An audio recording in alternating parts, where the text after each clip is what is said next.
Please continue. You were saying? Well, I didn't know if you leave like a couple like empty blank seconds in the beginning to like, you know.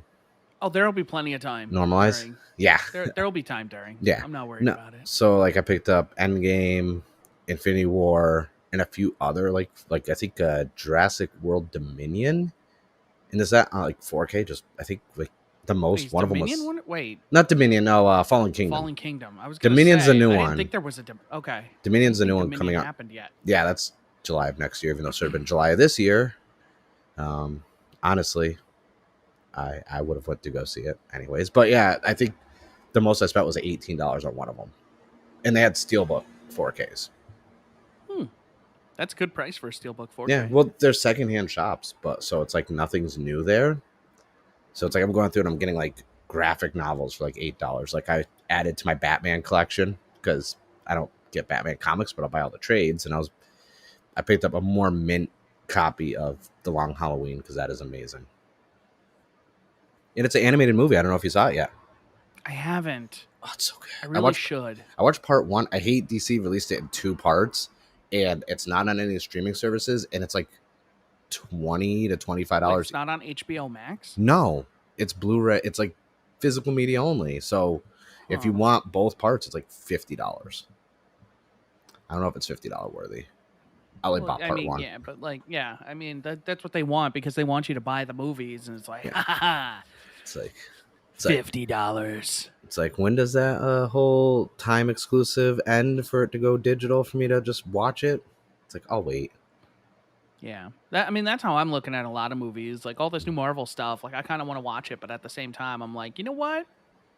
It'll be free soon. That's how I am, except for Shang-Chi. I am going to see that this week. Like Black Widow, I'm waiting for it to be free. Shang-Chi, I'll probably also wait. I might. I think if I go back to a theater for anything, it might be for that new Spider-Man. Yeah, because Alfred Molina is kind of worth it. He's like, hello, Peter. I'm like, hello, Peter. No, he's totally talking to Tobey Maguire. Oh yeah, I was like, how would he know Tom Holland is Peter Parker? Oh, yeah, I have this fan theory that the multiverse is his like consciousness is going into all the different bodies of the characters. Okay. Or it's classic Marvel misdirection, like with all the Endgame, Infinity War trailers when they showed the Hulk running, but really it was Bruce Banner in the Hulkbuster armor. But they showed the Hulk in all the freaking Stinger trailers. Yeah. So I was like, Marvel knows what, even though it's Sony. But I do think it's weird though that he's in it, because like I just watched the ending last night of Spider-Man 2 again. Yeah. And like his whole thing of like I won't die a monster, you know. Yeah. And then like, you know, he makes the sacrifice play, and then all of a sudden he's just back and he's just like, oh, I'm evil again. It doesn't say when in the time what multiverse he's in. It might be a multiverse where he never died, where he didn't have that revelation. Fair enough. Plus, I mean, once I saw the pumpkin bomb, anything after that like was just like static noise because I'm like, Willem Dafoe, please. Can I get a little cackle? A little bit of cackle? He gave you a little cackle. I know, but I was just like, he gave you a lot of cackle. Yeah, and I was like, okay. I was like, I could deal with that cackle. That was good cackle. I think, like, the thing is they have to go super crazy this time. Yeah. Because they don't have the same star power that they had before. And I'm not even talking in the actors, talking about like Captain America and Iron Man, you know? Yeah. Like in terms of star power characters. Yeah, they don't have so they got to really like... It's going to be villain They got to heavy. make what they have be real good. Yeah. I'm just curious about Jamie Foxx's Electro redesign because he's not going to be blue. That's all I know from Amazing Spider-Man 2. So I was like, we getting classic? Because they're obviously setting up the Sinister Six. Like, and 100%. We'll probably get Vulture back. Yeah. Oh, yeah, no, he's definitely... Because he's also in Morbius. Because Keaton's in Yeah. Morbius. And he wrapped all his filming stuff before he jumped in the Flash filming, which is now filming because he's back as Batman finally. Yes. Much deservedly. Yeah. I'm mad they didn't. I wonder if they asked George Clooney to come back or Val Kilmer if he can fit the suit. I don't think either of them would want to. Neither one of them would ask Val Kilmer, and I don't think George Clooney would want to come back. Neither after one of them being are lambasted for decades now. It's not their fault. It's the nipples. The Bat credit card. Okay, listen. Let me just tap my heels for the Bat skates. Yeah. The Bat card. Never leave home without it. My thing also is like they aren't making those comic book paydays, like so they could probably use a little padding in the checking account. I'm just saying that the George Clooney movies made the Adam West show look like the animated series in tone. I will say the camp was so strong and with those films. But it felt like a cartoon. It felt like a comic book. But that it made the Adam West show sincere. Yes. But at the same time, those are the true definition of comic book movies for their time because it was campy, it was fun, like whimsical, did not make any sense. Like that's kind of what we wanted. Like I appreciate what we're getting now, but I appreciate the 90s. Those Spider-Man movies, like they're really good. They were really good for their time, but they don't age well in this renaissance of superhero movies. I think the villains do. Like Willem Dafoe, his performance still perfect, and I Alfred. Think Melina. I actually think Willem Dafoe kind of sucks. Oh no! But it's the direction. Yes, I don't think it's him as the actor. That's the problem. I think it's the direction in that movie is like he takes it too far sometimes, and I think that's what they wanted him to do. Osborn that first movie is lousy. Yes, by today's standards, and 2 is still good. But like even Alfred Molina is like he had a couple really good ones. Like I love the part where he's like holding up Aunt May, and he's just like Spider-Man's like hand her over. He's like okay, and he goes to him, and he's like Butterfingers. Right. And it's just like, that's like this dude, he's kind of playing into it a little bit. And that's Sam Raimi. That is because people don't realize Sam Raimi was not this serious director. He did Evil Dead and Army of Darkness. Like he gave us Bruce Campbell mainstream. Like that's what he gave us. That's why post Spider-Man he did Drag Me to Hell in the Net. Yeah. That's his style of like campy one-liners. Between Kirsten Dunst always screaming. Yeah, that was. And Tobey Maguire always screaming. Yeah, but his screaming gave it. He got a very like ugly scream. Yeah. Honestly, subconsciously, I think Sam Raimi knew about meme culture before memes were a thing, and he was just like, "These will catch on decades from now. People will love this. They'll remember this. This will outlast my career." Anytime he had to stop something from moving with all the weapons, he's just like constipated, struggling with his face. I'm like, I was like, you must have. There was some self-awareness of memes, and like some of the dialogue, like in Spider-Man 2, and it's like, "Do you love me?" And it's like, "I don't kiss me." What? Well, the thing is, how is that the logical escalation? Sadly, a lot of the key dialogue in those movies were straight from the comic books. I know, and I get that, but like maybe they would pick the wrong comics. I don't know. Oh, do you see THL? I see FedEx. It might be FedEx because FedEx, I think, owns them to an extent. Did it open? I don't think so. Open Sesame. You're giving him the bleep blue. Ladies and gentlemen, while Mark is trying to open his pull your truck in, woman. Welcome to the HalfGen podcast. Yeah. You didn't miss anything. We were talking. We were just talking, and I said, you know what? Man. Let's just start rolling because we'll talk forever before we actually start the show. So I was like, let's just get this show rolling. We've strictly have had limited interactions with each other, other than what time. All right, good. And how you doing? Other than that, Mark it's like keeps trying to talk to me, and I'm like, shut your face hole, save it for the podcast. It's my own fault because of my work and time zone change. I've realized now, like I do bulk conversations with people, and then you don't hear from me for like 2 weeks. Because Mark called me at like 12:30 last night because it's only 9:30 for him. Yeah, I was awake. Of course, I'm awake. I knew you had it off. I'm like, he's gonna be up to like 3. He's probably playing Destiny 2. He's probably playing Destiny 2. I actually didn't play Destiny yesterday. Nice. Neither did I. Haven't played yet this week. Yeah, no, go figure. Yeah, he calls me at 9:30, and we're like sitting there for like an hour talking. And like anytime he starts talking about video Was it games, I'm an like, oh, hour? save it for the podcast. And he's just like, oh, but I wanna. It was not an hour. It was 19 minutes. Was it 19 minutes? Yes. Is that how long the call was? Are you Yes. sure? I just checked my call log because I'm like, I don't think we've sorry, ever had a call we're that short. we're in the era of fact checking now in the world, so I had to fact check. Dude, if like whoever's editing this could put one of those You're right. exclamation points on the bottom I'm to say editing it. this is Oh, you mean the video? the Yeah, video. okay, we can. I need that like we Twitter can fact talk to check Tony. thing on the bottom with like the exclamation point that says Mark has audited and checked that this fact is not a factual statement. It was not an hour. It was 19 minutes. Okay, I'm gonna try and. He's not gonna see this. I'm gonna try and put in the little show notes here real quick. Fact check lower third. 05.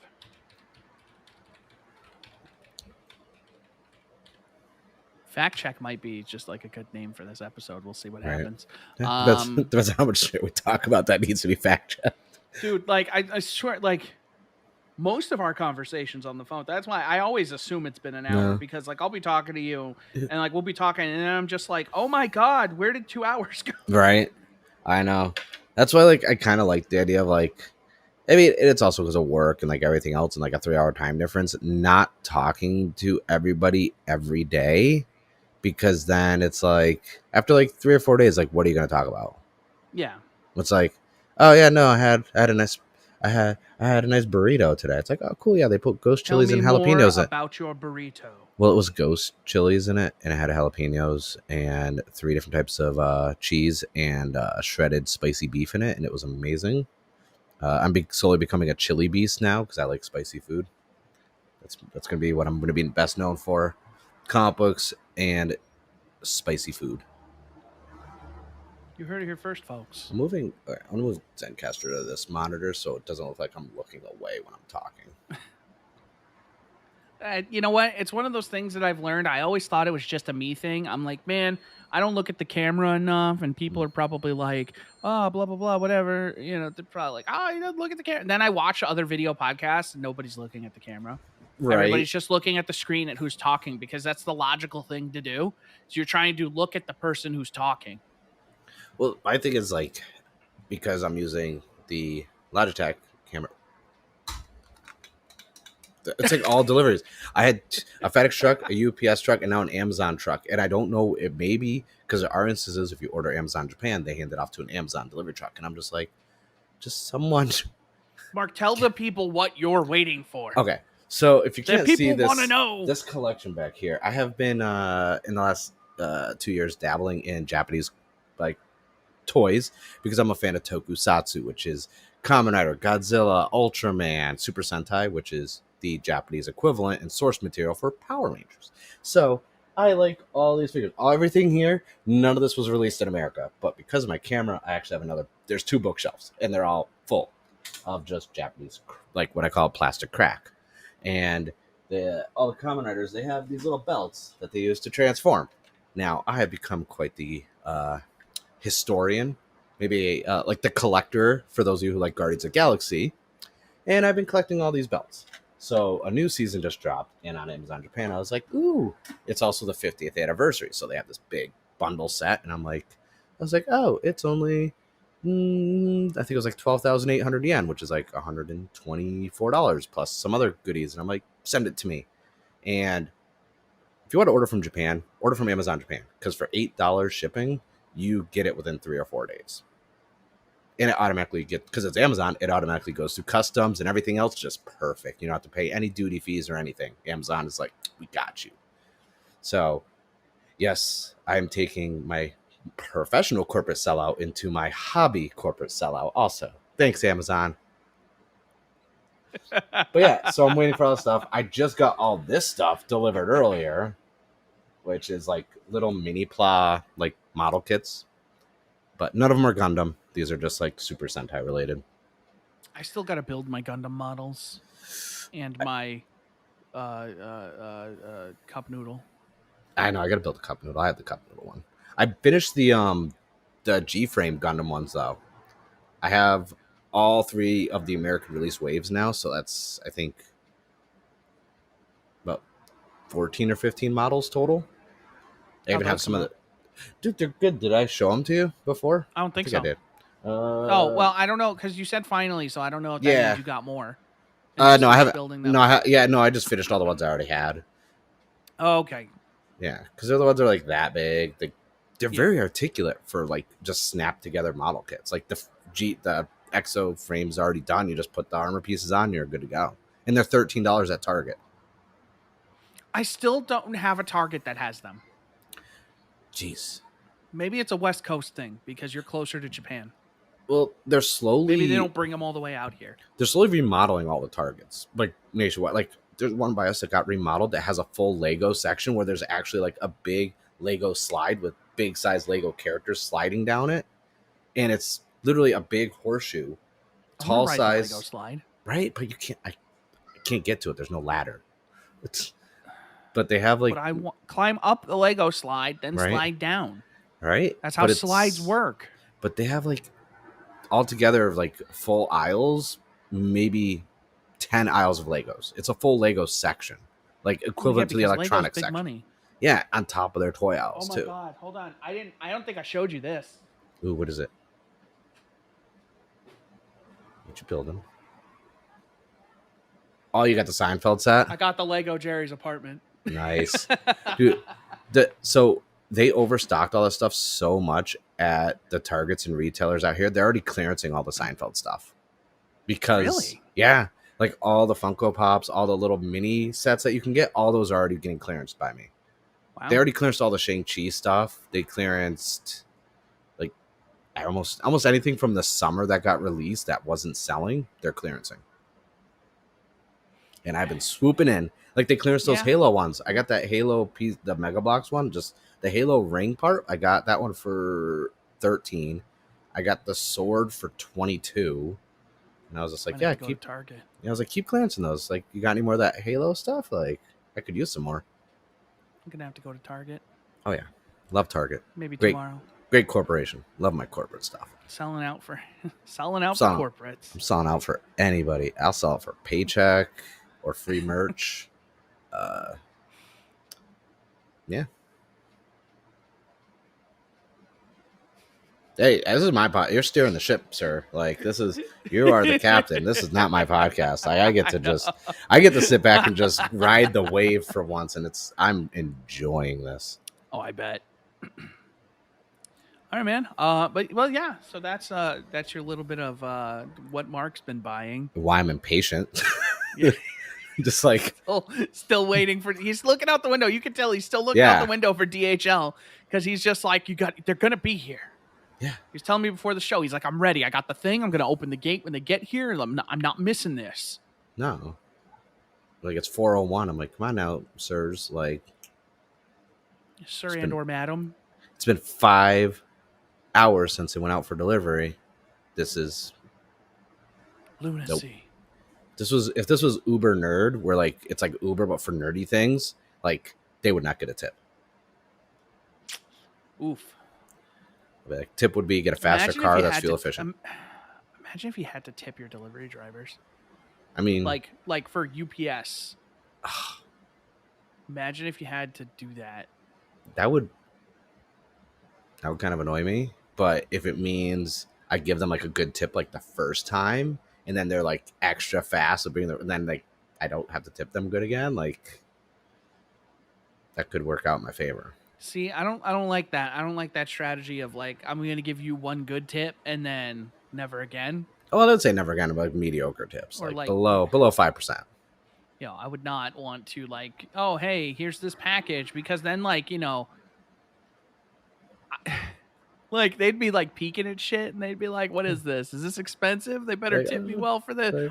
Fragile. They better tip me at least $20. This is a PS5. You better believe you better tip me good or you're getting a toaster. Or you're getting phone books. Yeah. Oh. Okay. So the new trend of that is, Hasbro's been releasing these delicious Transformers. I know you've seen them. We talked about the self-transforming Delicious Optimus. Is not the way I expected Transformers to be described. Oh no, they are.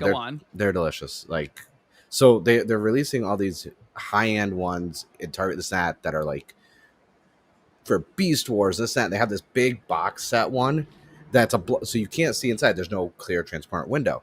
a friend of mine on Twitter, like posted a photo where he got one. He opened it up and it was a bunch of water bottles, like where the figures would go with the twist ties still over it. But it was like water bottles and like a mini phone book and this and that. And I guess they opened it, returned to Target, and like kept the figures because Transformers are like reselling like crazy right now.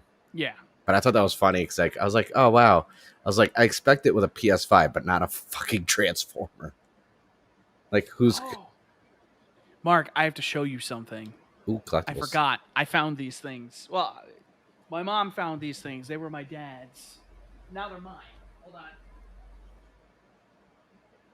While Chris is gone, I'm going to take the time to talk about my podcast. So, yeah, I have a podcast called the ANerdNamedMark Podcast. It's amazing. It's fun, entertaining. I talk about comic books, talk more in detail about all my Japanese collectibles that I am addicted to, and all that good jazz. So you should check it out. ANerdNamedMark Podcast on all podcast platforms. And, yeah, while Chris is still searching, for whatever it is that he's searching for. And, yeah. Oh, here he comes. He's back.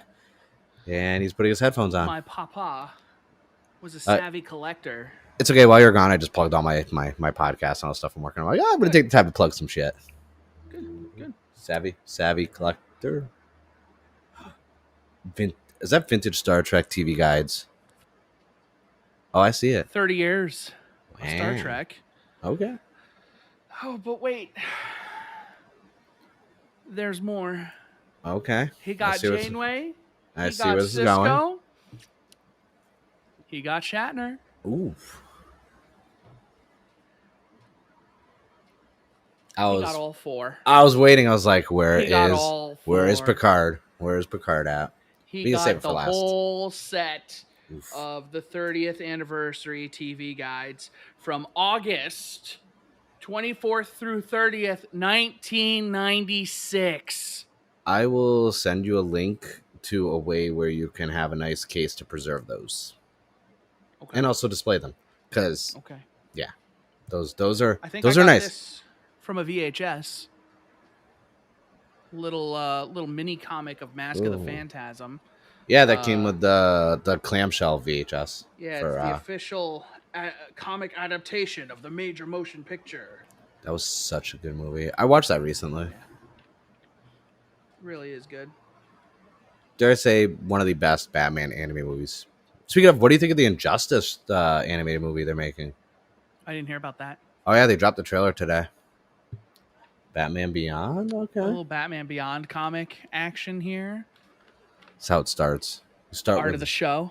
You start with one comic, and then it's all downhill. Next thing you know, you have 6,000 comics in your closet like I did. Mark, this I think is valuable, not just because of what it is, but because it's from Caldors. Caldor? I just tweeted about Caldors like 2 weeks ago when people were talking about old stores. Wow. With the hologram front. Okay. He bought this at Caldor. It was on clearance for $5, but then he bought it on clearance for 25 cents. He got this for a quarter. Maybe that was when they were closing it down. Yeah, no, it was. Yeah. Because I remember he bought me a Hot Wheels track there too. Yo, do you remember? Jesus. Okay, no, that was real. Yeah. No, okay. That wasn't a sound effect. So my top three were Caldors, Ames, and Kmart. Those were the top three go-tos in our Caldor, Ames. I agree. Ames was where I personally bought my first PlayStation game. It was Fighting Force. Same. Bradley. I bought not Fighting Force. You remember Bradley's? Oh, Bradley's. Oh yeah. Bradley's had like an incredible toy section. The one in Vernon was amazing. No, we used to go to Enfield. Another 25 center. Marvel Premier Collector's Pack of Spider-Man. All comics include bonus 16-page flip features. This was originally retailed at Caldor for $11.80. It was clearance for $6, then it was clearance for 25 cents. Beginning the saga that will rock the Spider-Verse. I swear. I'm just thinking like all the time, like these were all 25 cents. Now I'm thinking about like the first time I got like Ames. My first PS1 game I bought there was Suikoden. That's a good one. And then I bought That's Vandal much better than Hearts. Fighting Force. And I bought Vandal Hearts at Bradley's. Or no, maybe Kmart. And I was just like, oh. I was like, I remember going there and then Media Play, which I will always Media say Play was was the the best single store. greatest store of all time. Best store ever made. Best store ever made. Like, if I had $1 billion, I would make a new Media Play. I'd bring back Toys R Us first. No, Even though Toys R Us is back inside Play. of Macy's now, which is weird. Fuck that. I would bring back Media Play. Fuck Toys R Us. Sir. Toys R Us had every opportunity. They fucked up. They did. Meanwhile, I've got 6 issues of The Flash. Right. Terminal Velocity. Issues 95 through 99, plus the 48-page collector's edition of issue 100 with spectacular holographic cover. Dude, I have somewhere in a well-guarded area one of those Ames, like holographics, Amazing Spider-Man comics, and I have it signed by Stan Lee. I have a collection here of 6 X Factor comics. All right. X Factor is so underrated, but that really bad Fox miniseries live action they did was so atrocious. If anyone who's listening or watching this hasn't seen it, go YouTube X Factor Fox in the 90s.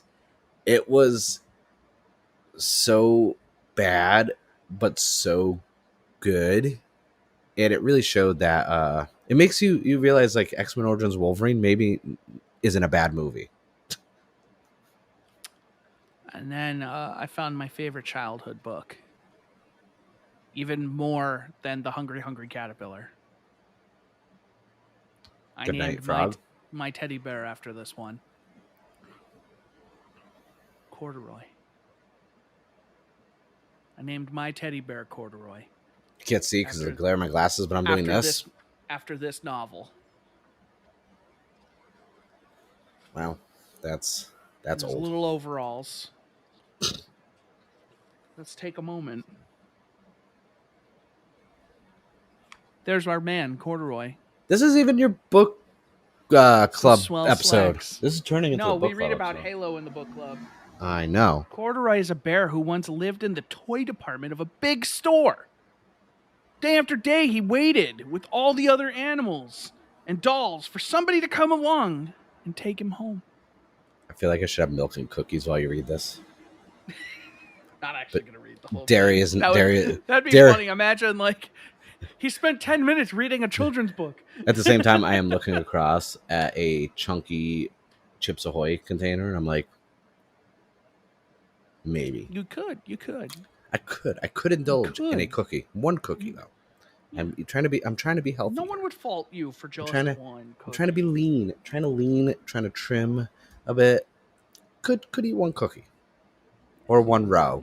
Depending on if it's horizontal or vertical rows. I could eat a row. It ends up being a row. It does every time. Every time. Especially with all the different different types of Oreos. Like, have you tried the peanut butter and jelly Oreos? No. Oh my god, they have peanut butter and jelly ones. They have jelly donut Oreos. Jelly donut, I'm more interested than peanut butter and jelly. And it's powdered jelly donuts flavor. So it's got that little Do they powder. Like powder the cookies? No, it has like that powder sugar like aftertaste to it, like a little axe. And I'm like, little axe. The thing is, like at Walmart, they're in the mini container ones, and I'm like, no, I need the full size Oreo container. Like, what is this? No, the mini container is the right way to indulge in those. It's not. You get a little bit, and then you're done. You don't want a little bit. Trust me, you don't. You want a full size container. You want double stuff versions of them. That's what's necessary. Well, yeah, I mean, double stuff should be the default Oreo. I feel like the modern double stuff is the original Oreo. Just over years, like the Mandela effect, they've been shrinking the Oreos on us. Yep. Yeah. No, you're right. And like the thin ones now are just like Mega stuff is like what the double stuff used to be. I'm just like the cookie to cream ratio right now. It's a bit off.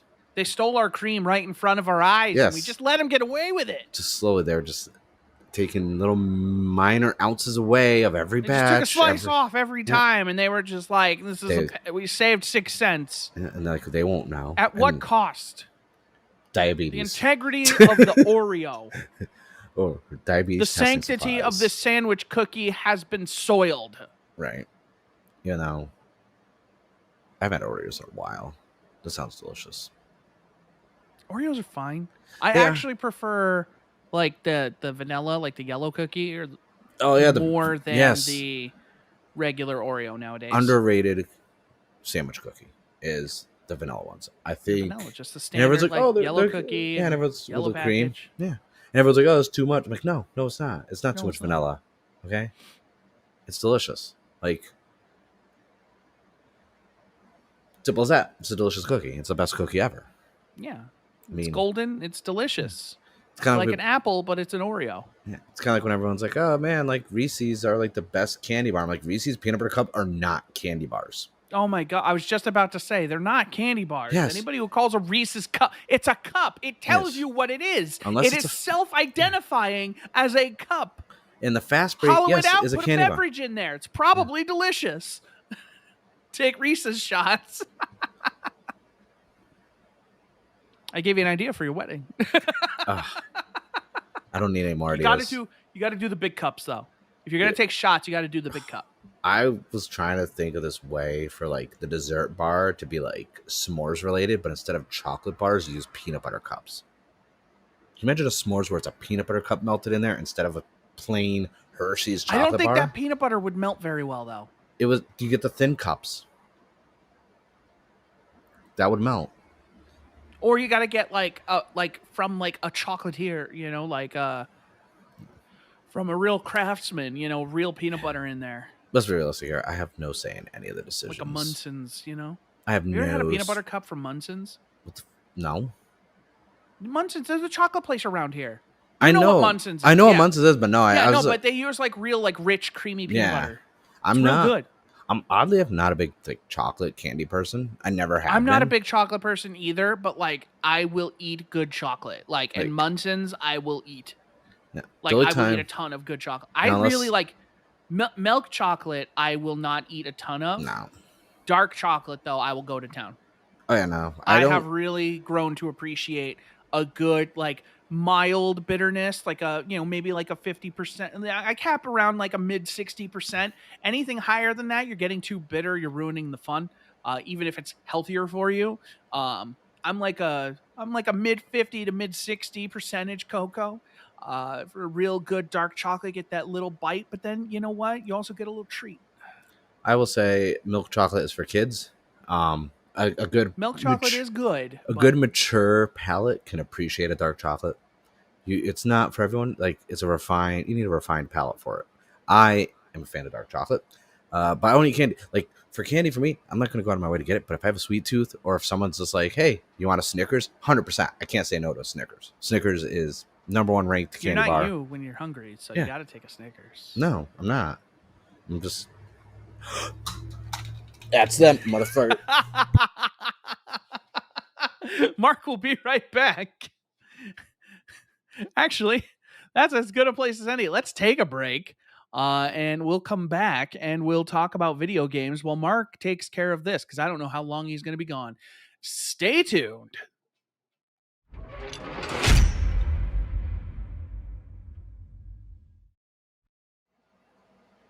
All right, and we're back. I just realized my ceiling fan is still on, and I don't think it's getting picked up. Do you hear it? I don't hear. Okay, I don't hear it on Zencaster. I hear it on Twitch. Okay. Actually, no, I hear it's like. Tss, tss, tss, tss. I can hear the. I'm gonna turn that off. I forgot. It's a lot of RPMs going on up there. I always forget to turn that thing off because at a certain point I have to just drown it out. So I always forget to turn it off. They can't see you. The camera's not even pointed at you. Mark, this looks really awkward. Thank you. He's talking to his cat. Yes. No, it's like I'm talking to. It's like, hey, no, Mark's fella, just stop, looking that's down into like his groin area, and he's just like, "They're not talking about you." Don't worry, it's fine. I know it's just a little cold out. It happens Don't to the best worry of us. about it.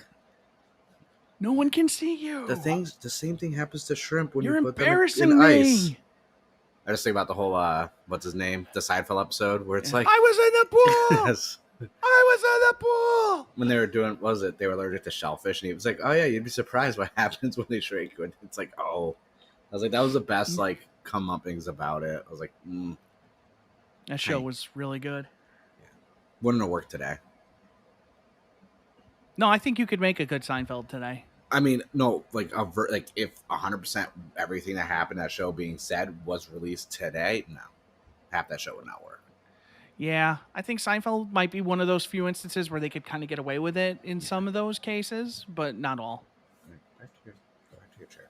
Like I treat it like South Park still works because they shifted gears to more of a society and social commentary with the show Hmm. and making it syndicated with episodes leading into each other. Like they evolved in the right way, but still kept the same humor. Yeah. A lot of shows can't do that. Like I was trying to rewatch Friends because the reunion was on HBO Max, and I was just like, the show's good, but then when you think about it, I feel like if there's no competition for them at the time, really. So it's like if any other major show had came out at the same time, they probably would have got canceled. Like not like cancel culture, but like canceled in the same way the network been like the numbers are low. Why are we still doing this? Yeah.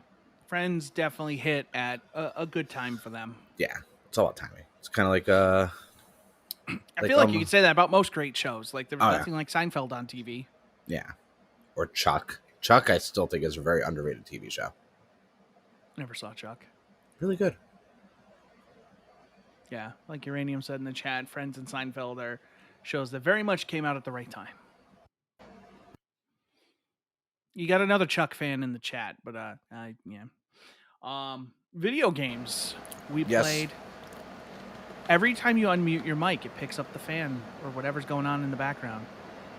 That's weird. I have my air. It's probably because you aren't talking when you unmute, and it's just picking up. Yeah, that's why. The first thing, yeah, for some other reason, it's a Zencaster thing because when I do Audacity recordings or I'm streaming or anything else, that's not the case. It's only Zencaster.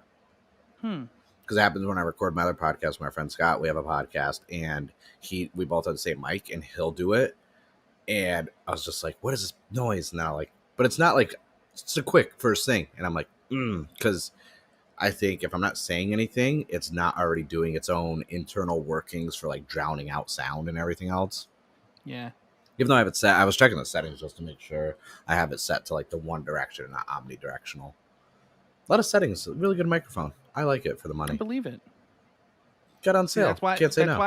That's why I really like mine because I didn't need to do a bunch of settings. I just tell it auto, and it's just like okay. And mine just has. I don't really need to tell it anything, and it's just like okay, here you go. It's like you're good to go. I'm just gonna work now. Yeah, well, I can't really buy the Shure mic because I keep buying Japanese stuff. It's true. Why don't you buy it from Japan? Then you'll buy it. Honestly, I thought about it. I looked into it because unlike the last time I bring up Amazon Japan, they give you a point system based on how much money you spend, which Amazon doesn't do. So every time you purchase something, you get X amount of points based on how much you spend. Then it goes into one accumulated bank that does not expire. And then when you go to purchase something, it's like, hey, do you want to redeem your Amazon points? And then it goes towards your purchase. And I was like, why doesn't Amazon US do a point system? I think that's really cool. Because they don't have to. I know they really don't have to. There's more competition over there. There really is. Not really, honestly. Well, a lot of people don't do a lot of online shopping. It's a lot of in-person. Yeah, so it's that's like kind of thing. So they're competing against tradition, whereas over here, we already embraced Amazon. Yeah. So like they've got to do what they can to they're trying to still build their I don't even think their Prime consumers. I don't even think their Prime is like free shipping either. It's cheaper than Prime here from a currency exchange standpoint, but because they don't have Hulu's and like all these other streaming platforms like we do here, we have like a couple dozen easily.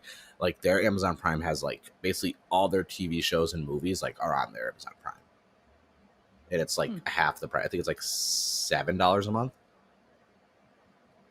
That's not bad. I think Amazon charges. I think it's $12 a month. Yeah, $11.99. Yeah. Unless your grandfather did with the annual pricing. Yeah, I think I pay like $100 a year or something still. Yeah.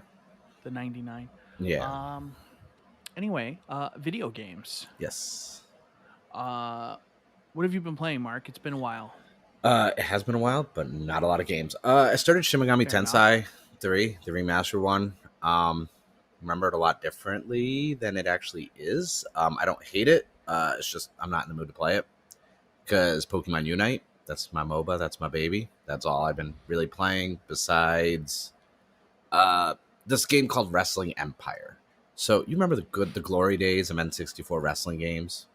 I didn't Like have an N64. I had a PlayStation. well, the listeners may know. WWF Attitude was my glory day of Oh, wrestling. all right. Well, that's I still not liked that that bad. game. Not bad, but it's kind of like the old N64 games.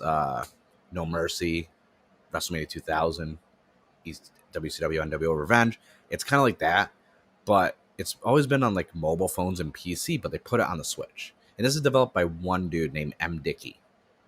Oh, this is okay. That's who I thought you were talking Yeah. about. The M Dickey game. Yeah. I know what this game Okay. is. All right. You've seen the clips where like there's dynamite in the rings and like crazy. Yeah, So because that's a classic M Dickey experience. yes, and I'm a fan of it, but the fact that it got approved to be on the Switch, and I bought it when it came out, and it's been out for months now, but he's still updating it, fine tuning it, and it's slowly becoming probably one of the best console wrestling games on the market right now. And I own all wrestling games. I'm a wrestling fan, so it's a bold statement. Like, cue the me bold statement, Cotton. Yes, it is. It is definitely. But I've been playing that a lot because they did more updates. They've been fine tuning it, and so if I'm not playing Pokemon Unite, I'm playing that only because I have 2 accounts on my Switch. So one account I think, whatever expert rank in Pokemon, but my other account, my bread and butter, I'm master rank finally. Because Nice. you know, You truly become a Pokemon master. I have literally, and I'm a bully in that game. Of course, solo, a jungle solo. I have to, throw back to the league days of mid solo with TF or jungling with Gentleman Cho'Gath.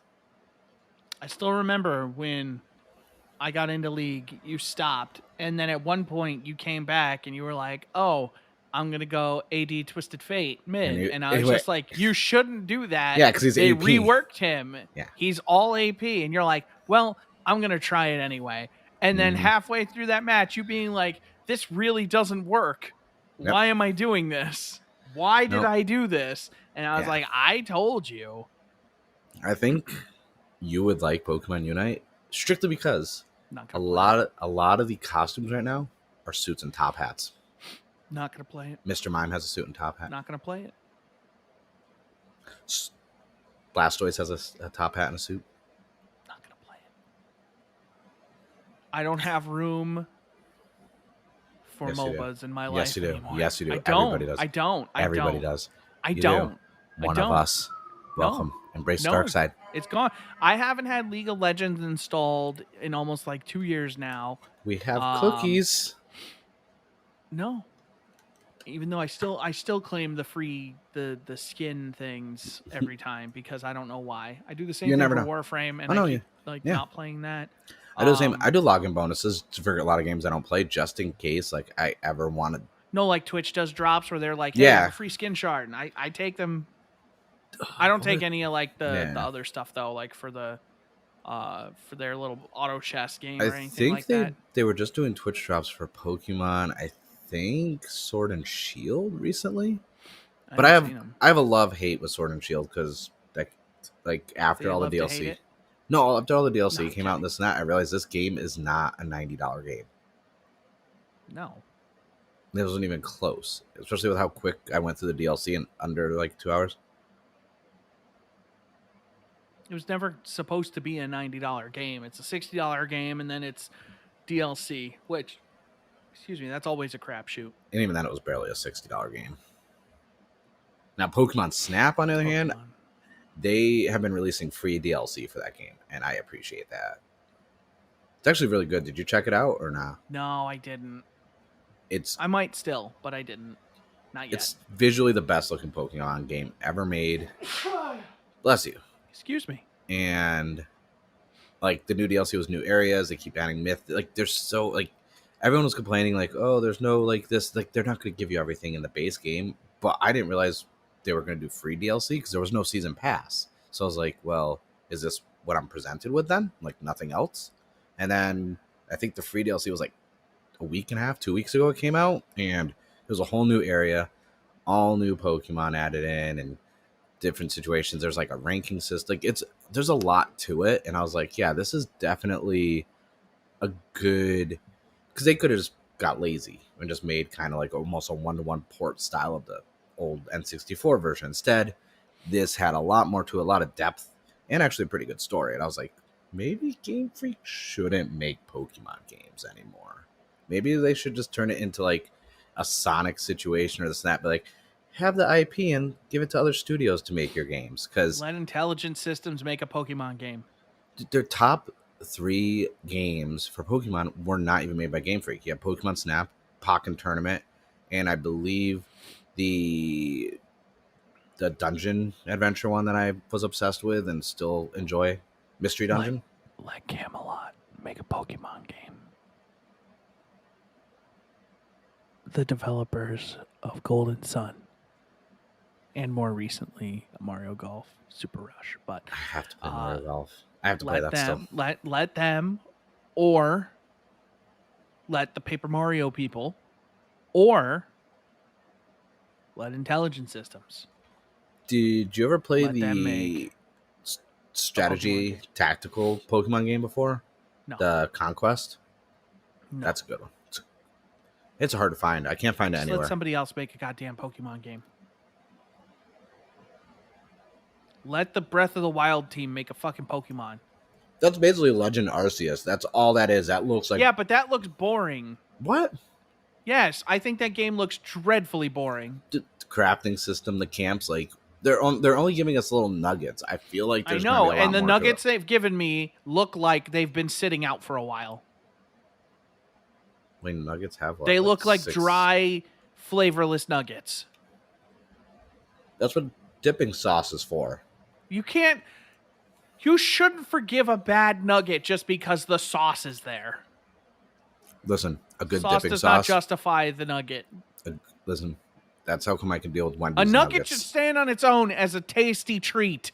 Well, if that's the case, no one will buy Wendy nuggets because Wendy's nuggets are ass. Wendy's nuggets are better than they used to be. Yes, but that's still... I actually kind of like them now. They're still not the best You're nuggets. thinking of Burger King. Burger King nuggets are bad. Burger King doesn't have nuggets. They have tenders. There's difference. No, they have nuggets. They don't have tenders anymore. What? They got rid of tenders? You don't even know what you don't even know. Just because I don't eat... I'm at Burger King in like that's 20 fair. years, That's, okay? Listen, that's fair. That's fair. Fun fact, the last time I had Burger King was the first time they ever introduced the chicken Whopper or the chicken fries. That's the last time I had Burger King. Yo, the chicken fries are okay. Yeah, Russell's in the chat. Wow, the Pokemon talk took an odd turn. It did. It really did. Oh, God. Now we're just talking about like processed fast food ranking systems. Are we ranking fast food? Is that no, what we're not. doing now? We're No. not because then I'm gonna get hungry. Oh, this is completely unrelated, but I have to show you at some point. I don't know why, because with Ross, anytime we do something like that, I'm always like spreadsheet. We made a spreadsheet for like our roster that we would want for PlayStation All Stars Battle Royale 2. Nice. So we made a spreadsheet with like, confident they'd be in it, and like kind of going down from there and like, okay, what games are they going to pull levels from and all this. I got to show you that at some point. I mean, that's kind of an easy spreadsheet to fill out. It's like Joel, Nathan Drake, like it's kind of like given. Aloy, but it's like guys like, Aloy makes it. Cole doesn't make it this time, Listen, Dart finally makes it. I wish Dart makes it on this one. Of course, Legend of Dragoon is one of the best PS1 games ever made. Not even the best RPG, just one of the best PS1 games ever. Wait, Legend of Dragoon? Dart? Yeah, no, that game is bad. What? That game is did you ever finish it? Yes, I finished it. It's terrible. It is not terrible. That is a great game. No, that game is terrible. Its combat system is like I loved that game as a kid, but once I was old enough to actually like have the patience to finish it, its combat system is just so stupid. It's just so like needlessly busy, where it's like to do a combo, you have to play basically like a rhythm mini game just to do your attacks, which isn't even worth it because you can do easier combos that do maybe a little less damage, but fill up your Dragoon faster anyway. I don't want to do Madness Hero. I don't want to have to X circle, X, X, X, X, X, X, madness, hero, and then fucking do it again. All right, I'm gonna tell you this because we're That's friends. the Legend of Dragoon. No, is pressing a button 16 times and then a character saying the same thing over and over again like they're a goddamn Pokemon. All right, so here's the thing. Yeah, 1, 2, whip smack. We've been friends for a couple months now. I've known you a little bit of time. A couple months. You know, and there's a mutual respect in this and that. So I feel like I could say this, and I know you like Demon Souls and Dark Souls and this and that. They're very difficult games, this and that. But did you ever think Legend of Dragoon is the Demon Souls of JRPGs or something? Did you ever just think that maybe you're not good at video games? Like, bitch, I've played Demon Souls. That's what I'm saying. Dark Souls and all that stuff. I've beaten the lane. Them. Like, but overall I beat gaming. The Legend of Dragoon. I am talking about its. The Legend of Dragoon is more busy than the fucking junction system in Final Fantasy VIII. Legend of Dragoon makes Final Fantasy VIII look straightforward. Do not bring such sacrilege to me on my day of deliveries. Let me just to speak ill of Legend of Dragoon and Final Fantasy VIII. Like, I'm not in your Twitch right now to see the chat, but I'm assuming everyone is just like, no. Just be my Legend of Dragoon character. Oh, got a counter.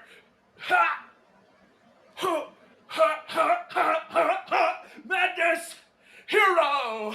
See, and all that. I'm waiting. Is awesome. And he can't hear me, so he's not going to hear anything I just said. But, and all that was a good combo. Great job. Like, and let's not like the Legend of Dragoon has its charms. I like the Dragoon system, and to this day, the funniest thing I've ever seen is our mutual friend Tony, your cousin. Mm-hmm. Me, him, and Ross were playing. We're on the ghost ship. Tony hits a perfect Dragoon combo attack. Mm-hmm. All 5 hits. Oh, bam, bam, on this little fucking wisp. Oh, man, it's so good. At the end, it says miss. That is great. We didn't know it could miss. You didn't see. It had never missed before. And so Tony is so upset, he leaves Ross's house. He's so upset, he walks out the door. No, that's very accurate. I've known Tony for at least a year. That is very accurate. You say that like he's not your family. Yeah, I know. No, Tony. What is this scale you live on all of a sudden? California and avocado scale. Everything's based on avocado and smoothies. But no, whatever. Just time just slower there. Yeah, it is actually. I've actually de-aged. I am not 35 anymore. An hour there is a year on the outside world. It's kind of like Cocoon. Like every time I jump like in the Interstellar. ocean. Yes. You know, we're just all in space. Less confusing. Just, like, aging slowly. It's a lot less confusing. But in the background, you still got the music. Dun, dun. Everywhere you go, and you're just like, damn it, my life is epic. It's like, where is that music coming from? Why do I hear boss music? But now, I'm not even gonna like acknowledge the Final Fantasy VIII comments though, because I don't need. I would much rather play Final Fantasy VIII than ever play Legend of Dragoon again. I would rather play Final Fantasy VIII than a majority of video games on the market right now. I actually might do that. I have it on my Switch. That's fair. But no, I just like that whole like combo system just draws out fights. If you want to appreciate the combat system of Legend of Dragoon, play Legend of Legaia. You'll appreciate that because that is the worst. I don't have to. If you're going to tell me, oh, you'll like it if you play something worse. No, I'm saying. I'm not going to like that either. I'm just saying from the standpoint of seeing a worse because it's a turn-based RPG, but it's martial arts based, and you have to hit like square, triangle, X combos with your punching attacks. Like so at least Final Fantasy VIII like works. You just press R1 when he attacks and he shoots the thing, you know, and it's just the junction system that's stupid. I would rather draw materia than do another fucking madness hero or magic, not materia. I'm sorry. I would rather draw magic than do another fucking madness hero. I like the draw system in 8. Especially if you're playing early on, you can be OP, just draw the water right outside of the... because it's not consistent. If the draw system was consistent and it got you the same number every time, it would be fine. The problem is, one draw you could get 6, one draw you could get 4, one you could get 8, and then 3 you could get 1. Yeah. No! it's balanced. Like all things should be in the universe. You can't get the same amount every time. That would be predictable. That would be balance. That'd be predictable. Like, honestly. You would not handle playing like any sort of tabletop RPG where you got to roll dice. Be like, I want a nat 20 every time. I want a critical roll. What is this? A 7? A 5? I want the rolls to land at 20 Baldur's Gate. No one likes Baldur's Gate. Oh my god. This motherfucker. Literally played the game he's basically describing, and then he's just like, nobody likes that shit. No. Nobody likes Baldur's Gate. I played Risk. It's the same thing. Roll the dice, lose to the defender because they get the tie.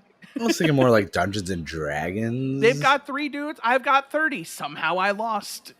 But yeah, that's simple math. It's the best defense. The fucking Spartans holding out in Kamchatka against the forces of Alaska. See, you understand, so I don't even know why you're questioning or complaining. You got it completely right. You understand the logistics behind it. Yeah, keep nodding. Talking shit about Legend of Dragoon. I will pull the plug on all this. I will shut all of this down. Game is not that good. It is really good. Go back and play it again. Go back and play it again. Play it on stream. I already played it. No, play it again. When's the last time you played it? When I beat it. When was that? And the final boss music is terrible. When did you beat it? What year? Who was president at that time? 15, 16? That's too long ago. It was pre-16. Obama was definitely president. See, it's been a while. Try it again. No. The world has changed. Maybe your opinion has changed. No. So you have no growth as a character. I was wondering how long you could keep that going. Not long at all. I was like, this hurts.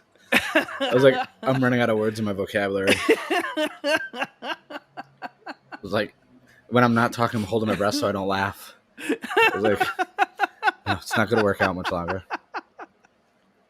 I was starting to visibly sweat. This is not light reflecting. This is all sweat.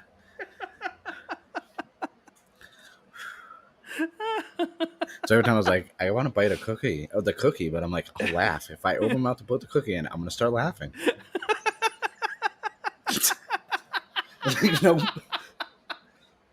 So video games, yeah, those are things. Yeah. Fucking video games. Segue. Oh, shit, yeah. Is that all you've really been up to recently? No, yeah, literally, like, I don't know what it is. I think because we're in a drought right now. I personally feel like it's a drought for games that appeal to me. Because I don't want to. Comes out tomorrow. I know, and so doesn't Life is Strange True Colors, which I'm really excited for because I love Life is Strange. And I'll play that. But a lot of the games that have been appealing to me are freaking RPGs. But I'm not in the mood to play an RPG right now. When everything was shut down, I played so many RPGs. I mean, I talked to you. I played Fire Emblem 3 Houses in 1 week. I put 70 hours into it. Well, yeah, that's easy. It's Fire Emblem 3 Houses. Yeah, really, but it was in 1 week. And then on top of that, I started playing 14 again in the set. So I got really burnt out on RPGs because then I picked up Persona 5 Royale, 7 Remake. So I'm getting burnt out. Playing 14 again on Monday because they're doing the Final Fantasy 15 crossover event again. So I got to get the regalia. See, I got the email about it and I was like, I already got all the 15 crossover stuff the first time. I'm waiting for the Yokai Watch crossover again because I'm missing a lot of stuff from that. Also, I've been playing Yokai Watch. I've been playing Yokai Watch because I got my 2DS XL. And that looks like a smartphone. It looked like you just held up a phone. Yeah. I like this color, the teal one. Yeah. Apparently Yokai Watch is really expensive. Like the first game you can get on Amazon for $9 factory sealed. The second one you can get for like $24. The third game is so hard to find. Good luck finding it for under $100. Is it not available digital? It is, but I don't want to buy like from a cartridge base. I don't want to buy it digital. Not on the 3DS. If it was like the Switch or something, I would. But the 3DS, don't really want to deal with buying stuff digital on that. I have to set up an account. I put in my information. Like, I don't have time for that. I got yokais to catch. Exactly. See? Like, honestly, there's far better things I could do in my time than buying stuff digitally, like playing Legend of Dragoon on my PlayStation Classic. It's not on the PlayStation Classic, is it? It's on mine. Oh. I was wondering. I was just like, I was like, wait a minute, that's not a thing that. Oh, the right. whole PS1 library is on mine, just like the whole Sega Genesis library is on my Classic, and same with NES. But I forgot that Genesis Classic came out. Yeah, it's that was the good one. Yeah, it was actually. The controller felt weird though. I don't know if it's because it's been so long since I played a Genesis. The controller felt. Well, they probably also built it Yeah. modern. They probably didn't. Yeah, build it felt the way- lighter and it felt fragile. Kind of like, remember the Steam controller when you got it? We did that Yes. unboxing. Yes. It feels like that, but more fragile. Like, I feel like if you sneezed before, like you were while you were playing it, it would have fell apart. Did I show you the controller I bought for my Switch? No, is it a Pro controller? Oh, is that one of the Hori ones? Yeah, I got the Hori Fight Stick for the Switch. I need to get that one. I have the Zen Grip for mine. Definitely looking at it if you like the Zen. Have you seen the Zen Grip ones for it? The one that like attaches to the back of it and it kind of puts the holders like that on the side, and you can actually put the game cartridges on the back of it. I know what you're talking about. I wanted the actual controllers. That's why I bought the Hori ones, because my Joy-Cons had drift. Oof. Yeah. I'm thankful I haven't had drift at all for any of my Joy-Cons. I did get the Skyward Sword ones. Yeah. I haven't opened them though. My SwellEd does not have problems with drift. Oh, that's right. You pre-ordered that. I got the white one. I just want it because it's white, but like I don't see any point. Because like I'll play handheld like in bed or on the couch, but a majority of the time I play docked. Like, so I don't see, for me personally, the appeal of buying it. So I wanted it because I had like the Switch Lite, but I ended up selling that, and then I'm gonna sell this one when I get my SwellEd. I want to bring my Switch more, but like I didn't like the Switch Lite. I didn't like having two Switches. Yeah. Because then if I'm playing one game at home and then I'm playing one game on the go, it's like, then I got to transfer all these saves and stuff. So I wanted one really good Switch that I could use everywhere. If you're doing it in the cloud, it's auto. Yeah, but it doesn't do it all. Like if I leave the game running, like Bravely Default 2 is always running. Yeah, that's true. Because you need those. So, if I wanted to play that on a break on my Switch Lite, then I don't have the save. But or like Monster Hunter, if I'm playing it here on like the TV or whatever, and then I decide, I want to play this on my break at work. Well, guess what? My save's not here. So I ended up getting rid of that, and I'm going to get rid of this. So now I'm going to have one Switch, and I got the case that's compatible with these Joy-Cons, with these with the Hori ones. So now I'm just going to bring my SwellEd. Nice. I would get it, but I just got rid of my turquoise Switch Lite because I have the Pokemon Sword and Shield one. So I don't need two Switch Lights, but I also have the Let's Go Pikachu and Eevee Switch over by the TV over there. Then in front of me on the dock underneath my second monitor is my Animal Crossing New Horizons Edition Switch. So I was like, I don't need four. So I got rid of the turquoise one. I might get rid of the Pokemon one just because it's a collector's item, and those have been going for money because I saw what the Pikachu 3DS XL was going for, and I was like, who wants this Pikachu Switch, everybody? Right here.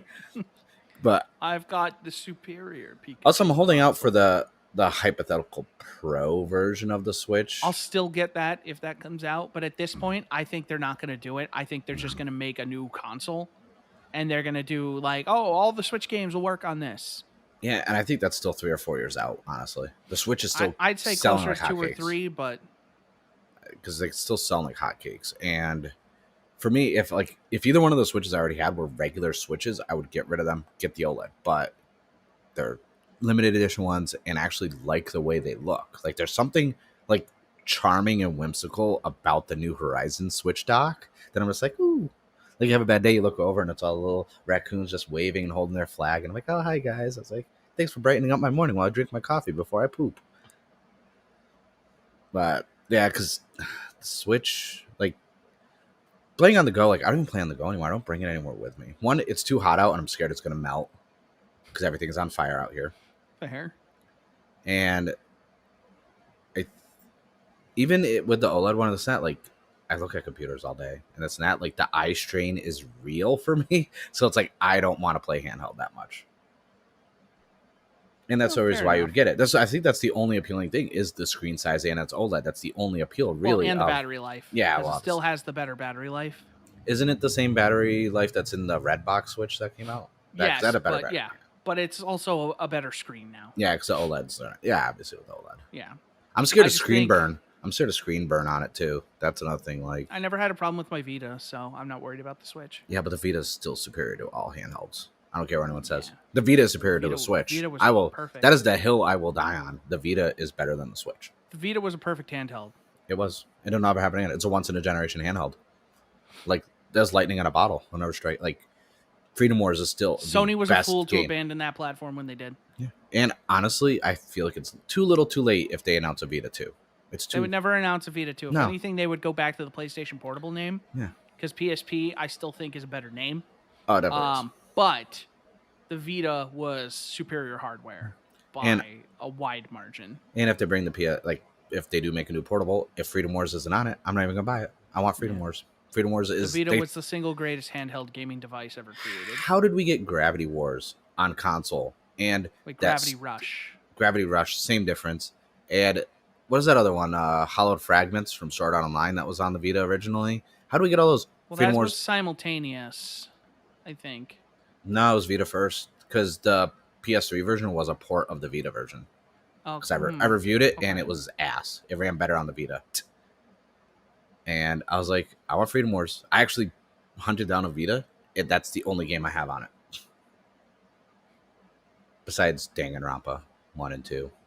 Danganronpa are so good. The third one's on Vita still. They released it. I haven't found a physical copy. I won't buy it. I have a digital copy of it. I am getting when it comes out. Now, I won't be playing it because Advance Wars comes out the same day. Yeah.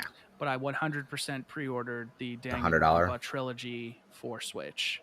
The special edition. Yeah, the $100 one. Yep, I did too. Yep. Day one, I was like, nope. Yeah. I was like, the moment I saw it, I was like, I have to buy this. I was like, pre-order, add to cart. Thank you. It was like Danganronpa on my Switch. Yeah, let's go. The downside you guys is haven't yes. played Danganronpa. Oh my god, like Danganronpa. Just okay. I don't know if I've had. I don't think I've told this story because we don't talk a lot about Danganronpa, me and Ross, but me and you. Oh. So back in those gaming nerds days, Mark would give me a bunch of fodder, like Japanese import stuff, like not import stuff, but like, oh hey, it's being released in the States, but it's like all in Japanese with English subs and stuff like that. Like I got like the Black Rock Girl or whatever and stuff like that, and like I played those games and they were was it Black Rock Deep or something? No, it was Black Rock Girl or something like that. There was one that we also got that was like, could we give this 1 star? Like that really bad one. Yeah, you got there that was one time? a really bad one that I got, and I was just like, Mark, this game is awful. I need to give this a bad score. I gave him a bunch of like 3.5 stars and stuff like that because we did our star rating. Highest rating I ever gave was a 420 out of 5. That was for 420 Blaze It Game of the Year edition. Just a fun fact there. We couldn't have that many stars. Imagine 420 stars. It's game of the millennium. Yeah, game of ever. So Mark is like, hey, I got this game. It sounds really cool. It's from NIS, who was like a really good partner of ours at the time. Like NIS was always sending us their stuff. I think I played a Disgaea game they gave me too. But this was like the first big one. Like they were really hyping up this release, and they were like, "Yo, this." He's like, "This game was like a PSP game, and then they like remade it, and like now it's coming to the Vita in like this new form and whatever." I was like, "Okay, cool." And he's telling me he's like, "It's like this murder school thing or whatever," and I was like, "That sounds weird, but I'll play it, I guess." It's like visual novel. Yeah, it's this visual novel, and he says it's like Mark is really like selling this thing up, and I'm like, "Okay, I'll play it, whatever." So I get it, I install it, and this is like, so it comes out in 2 weeks. I've got this game 2 weeks early, and I'm like starting to play it. And I remember like immediately, I knew I was going to like this game because the first spoken word was in English. And I was like, yes, it's dubbed, I'm in. And then I just never put the game down. Like, I'm talking to Mark. Like Mark calls me. He's like, dude, where have you been? I'm like, I've been playing this fucking Danganronpa, man. He's like, how far are you? I was like, I got like 30 hours, man. Like, I'm just still playing it. I'm going to work in the morning, and like I'm getting to work early because I'm just sitting in the back playing Danganronpa, and then I'm working at some suit store. So I'm going around, and like 5 minutes before we open, I'm counting the suits and whatever, and I'm just like, oh yeah, okay, everything looks fine, cool. Open the door. no customers. I sit in the back, I'm watching the camera, and I'm just like playing my Vita. One of my coworkers comes in because I knew he'd be cool. I'm like, oh, hey, what's up? Put my Vita down for a second. He goes out. I just pick it back up. I'm playing. I get promoted.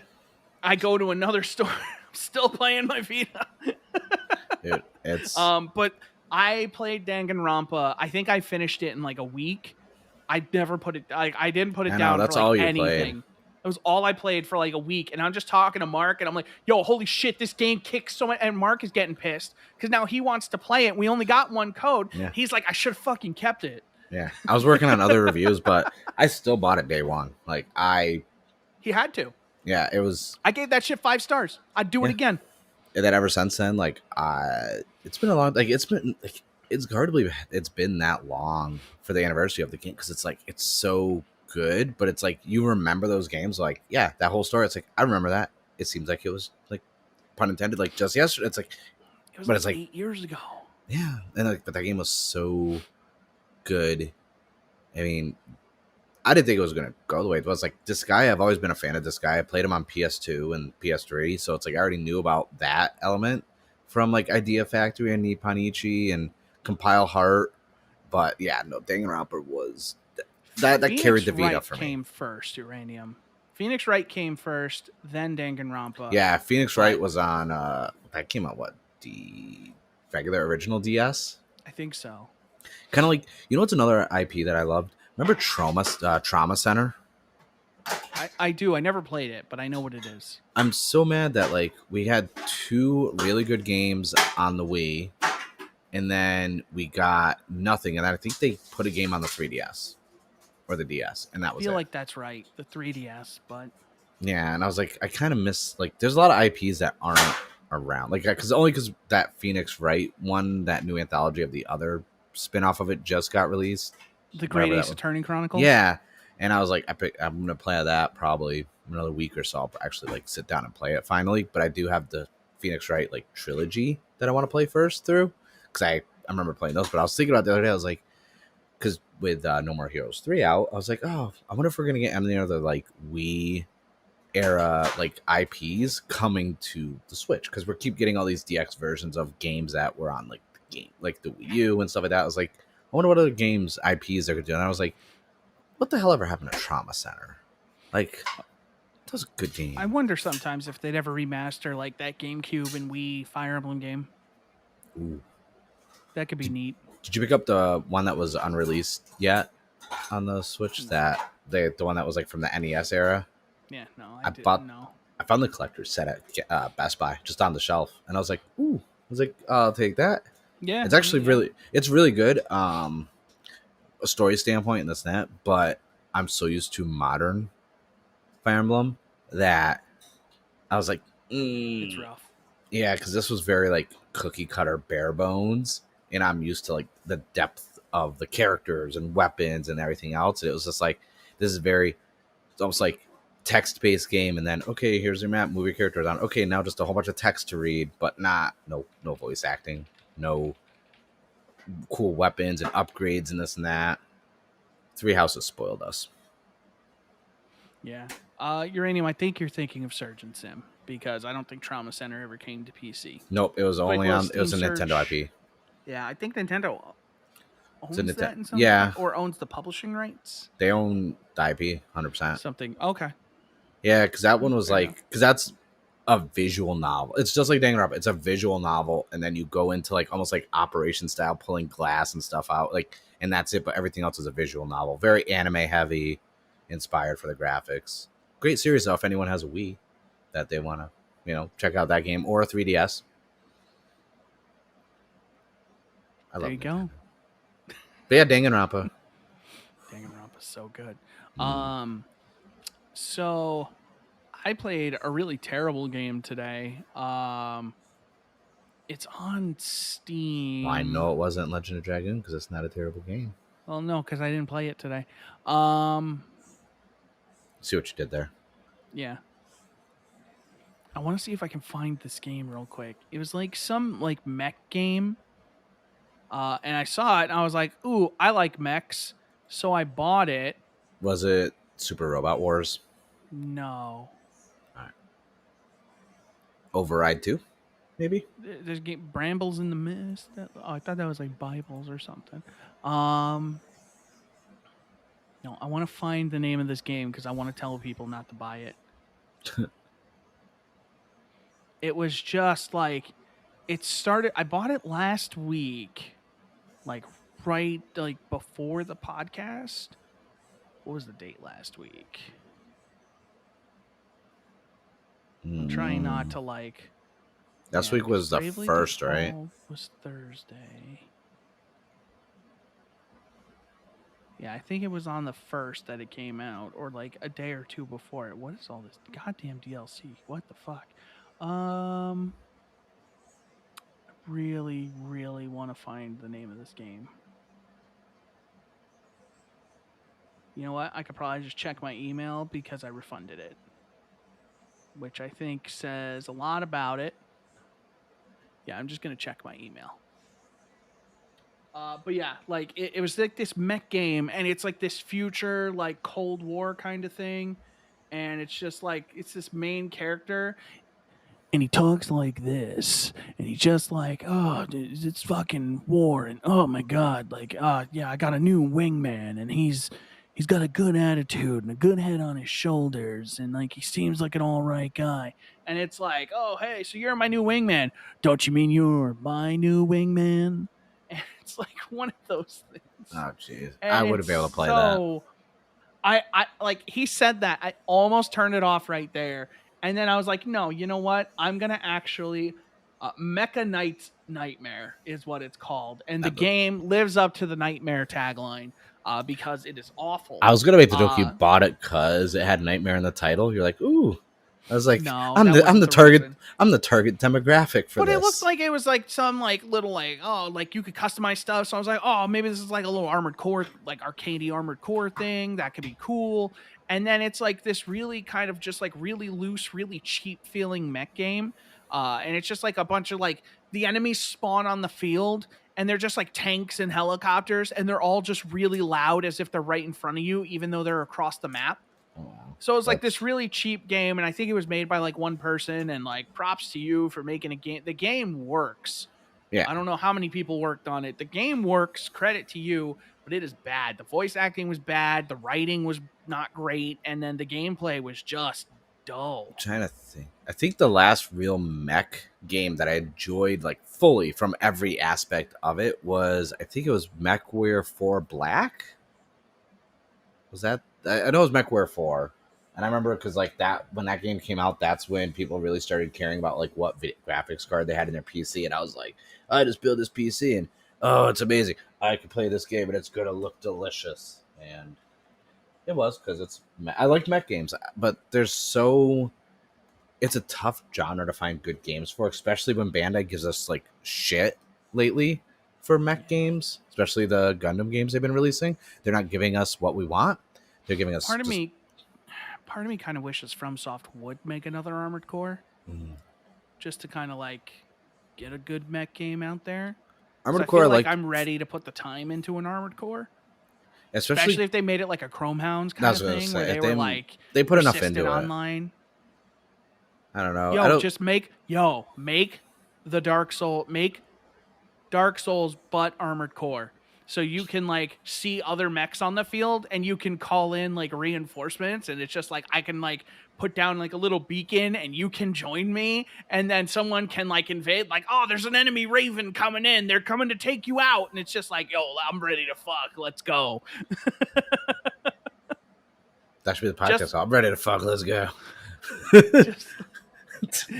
just make Armored Core but Dark Souls. I bought some mecha games recently. Like Override 2 came out, which is always online only, but it's like PvP style mechs. Mm-hmm. But it's very arcadey. And what they lured me in because they're like, hey, you get Day 1 edition. We added in all these Ultraman characters from the anime, and I'm like, you put Ultraman in a mecha game? Okay, I'm sold. And then I was just like, and they had like glints of like voice acting and story, and I'm like, ooh, there's a story to this game. But then it was like, to progress the story and this and that, you have to play online and get ranking points and raise your ranking to unlock more dialogue sequences. The thing is, No one plays online because no one bought the damn game because it's not that good. I'm even in the developers Discord and I'm like looking at the list of people and they're like how many people total, and then like you can see all the people leaving and I'm like, well, the first 3 days the game came out, everyone was talking like, yeah, let's play matches, this and that. Now I'm just like tumbleweed going by. I'm like, well, at least the developers are giving us updates, but there's no fan feedback because no one is playing it. Yeah, I think that's all the feedback they need. Yeah, and it sucks because the game looks really good. I love anything where you can customize like parts of a mech, but also color schemes on top of it. Because sometimes the older was it the Gundam, the one where you played like Dynasty Warrior style? Dynasty Warriors Gundam, Gundam? Oh yes. no, Gundam Breaker. Gundam Breaker. Yeah. And they you could change the parts, but you couldn't change the overall color so everything matched. It would still be mismatching arms that look like trash. I like the idea that you could change the color scheme so everything matches from a color palette standpoint. I like that, but the game it died within like 2 weeks of being out. And I haven't really seen like there's one other mecha which is like Robot Wars, but it's kind of like chibi Gundams. And that's too whimsical for me to take serious because I like mechs. I like mechs. I don't need my mechs to be chibi and have like miss Dynasty anime Warriors faces. Gundam. They're so good. It was so we good. played the Dynasty hell out Warriors of that. Gundam 3 was so good. I remember all that DLC too, going through like Gundam Unicorn and everything else. Like that and was. They dubbed it back then with like the cat. And I realized why they stopped dubbing it too. Why they didn't dub it in the newer one, because Funimation got the dubbing rights. Yeah, and that's so they lost all the Sunrise cast. So that's why they didn't. I think that's why they didn't bother dubbing it for when they had the last one they did on PS3. Yeah, the last one they did. But like, man, that was so good. Like, because it was like post Gundam 00, and it was like Gundam was like getting popular again, and it was just like, yeah. I'm still wondering whatever happened. Like when I was at E3 in 2016, I played a freaking Gundam game, and it was advertised for handheld and console, and I don't think it ever came out because all the Gundam games that came out looked nothing like this game. Like, because right after that, I think New Breakers came out, which was like that weird bad mini plot. I don't know what it was bad. Yeah, but I don't know what game I saw at E3 because I don't have like I was going through my photo dump because I have like all my conventions I've been to, like just folders of all the photos. I know I took photos. I can't find it. So now I have this Mandela effect where maybe this Gundam game didn't exist because then I went through all the press announcements for 2016 E3 and I can't find anything on it. But I know I played a Gundam game. And it was kind of like the Transformers for PS2 where it was open world, a lot of running around, like, and I was just like, it looks so good. Mark found a PS3 running Crossfire. Right? And I was just like, I don't know what this is. Poor fella. And yeah, I never figured out what that Gundam game was because there's also one that was released in Japan and Korea for the PS3 that was open world Gundam game, but it was never translated. I mean, it never got released here, and it was like massive, like kind of like the Full Metal Alchemist PS2 game, kind of like that, but Gundam. I played that game a couple years ago for the first time since I'd played it on the PS2. Yeah. That was a bad game. Oh, yeah. X-Play was right. It's the same people who did Inuyasha because it's the same engine. X-Play was right. The second one I remember being a little bit better, but X-Play was right about the Full Metal Alchemist games. My cats keep trying to get the box, and it's going to bother me and upset me. I was like, leave the box alone. Yeah, no, that was... Yeah, that... Because I remember I worked at GameStop around that time, like after they came out, and I remember picking up the Full Metal Alchemist game, Inuyasha, and Transformers, because all three were open world, supposed to be vast. Transformers was the best of the three.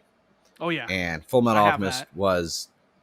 We'll never... Like, except for War of Fall for Cybertron, which were great games in their own right, I don't think we're going to get anything on the scale of that PS2 game. I'm surprised they haven't made a Transformers MMO. Don't give them ideas. Like a really good one, though. They just released a Transformers XCOM ripoff, which is actually not that bad. Did you hear that Marvel Midnight Suns game is a card-based game?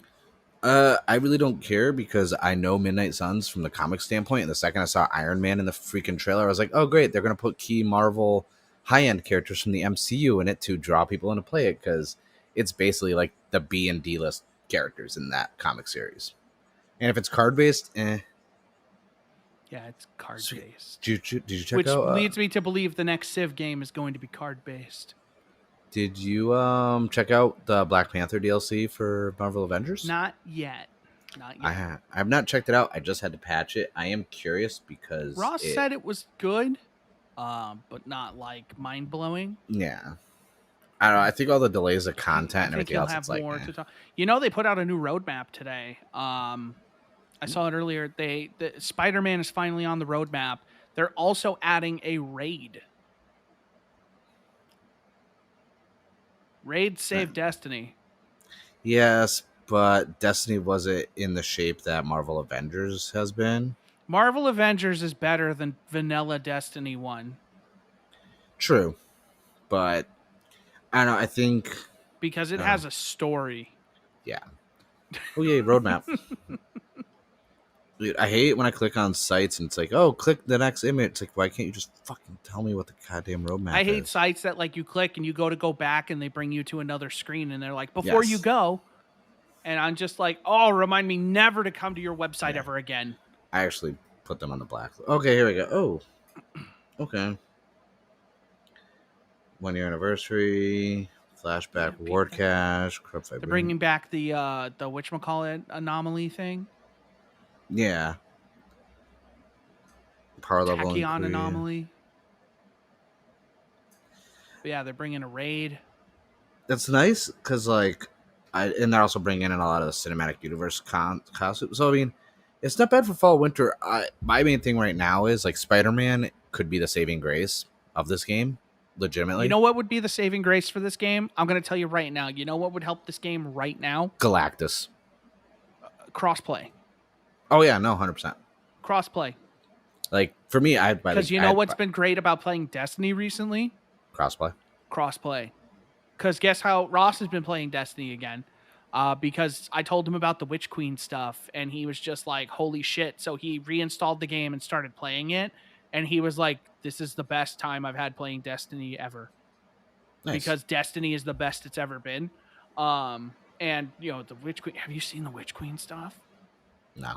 I got to tell you about that. Okay, hold on. I've had a lot of time to check out gaming news and updates. But anyway, but it's been nice. He's been on his PS5. I've been on my PC. We've been running everything. You know, is it crossplay no with Xbox? Restrictions? Yeah, everything, including Stadia. Yeah. Okay. So like that's the thing is like I go into the Crucible and I literally see Xbox icons in the roster list because I'm Game Pass. And it's just like, okay, cool. Yeah, they did confirm you would have to buy Witch Queen, but that also makes sense because Stadia is still a thing because Stadia was never bad.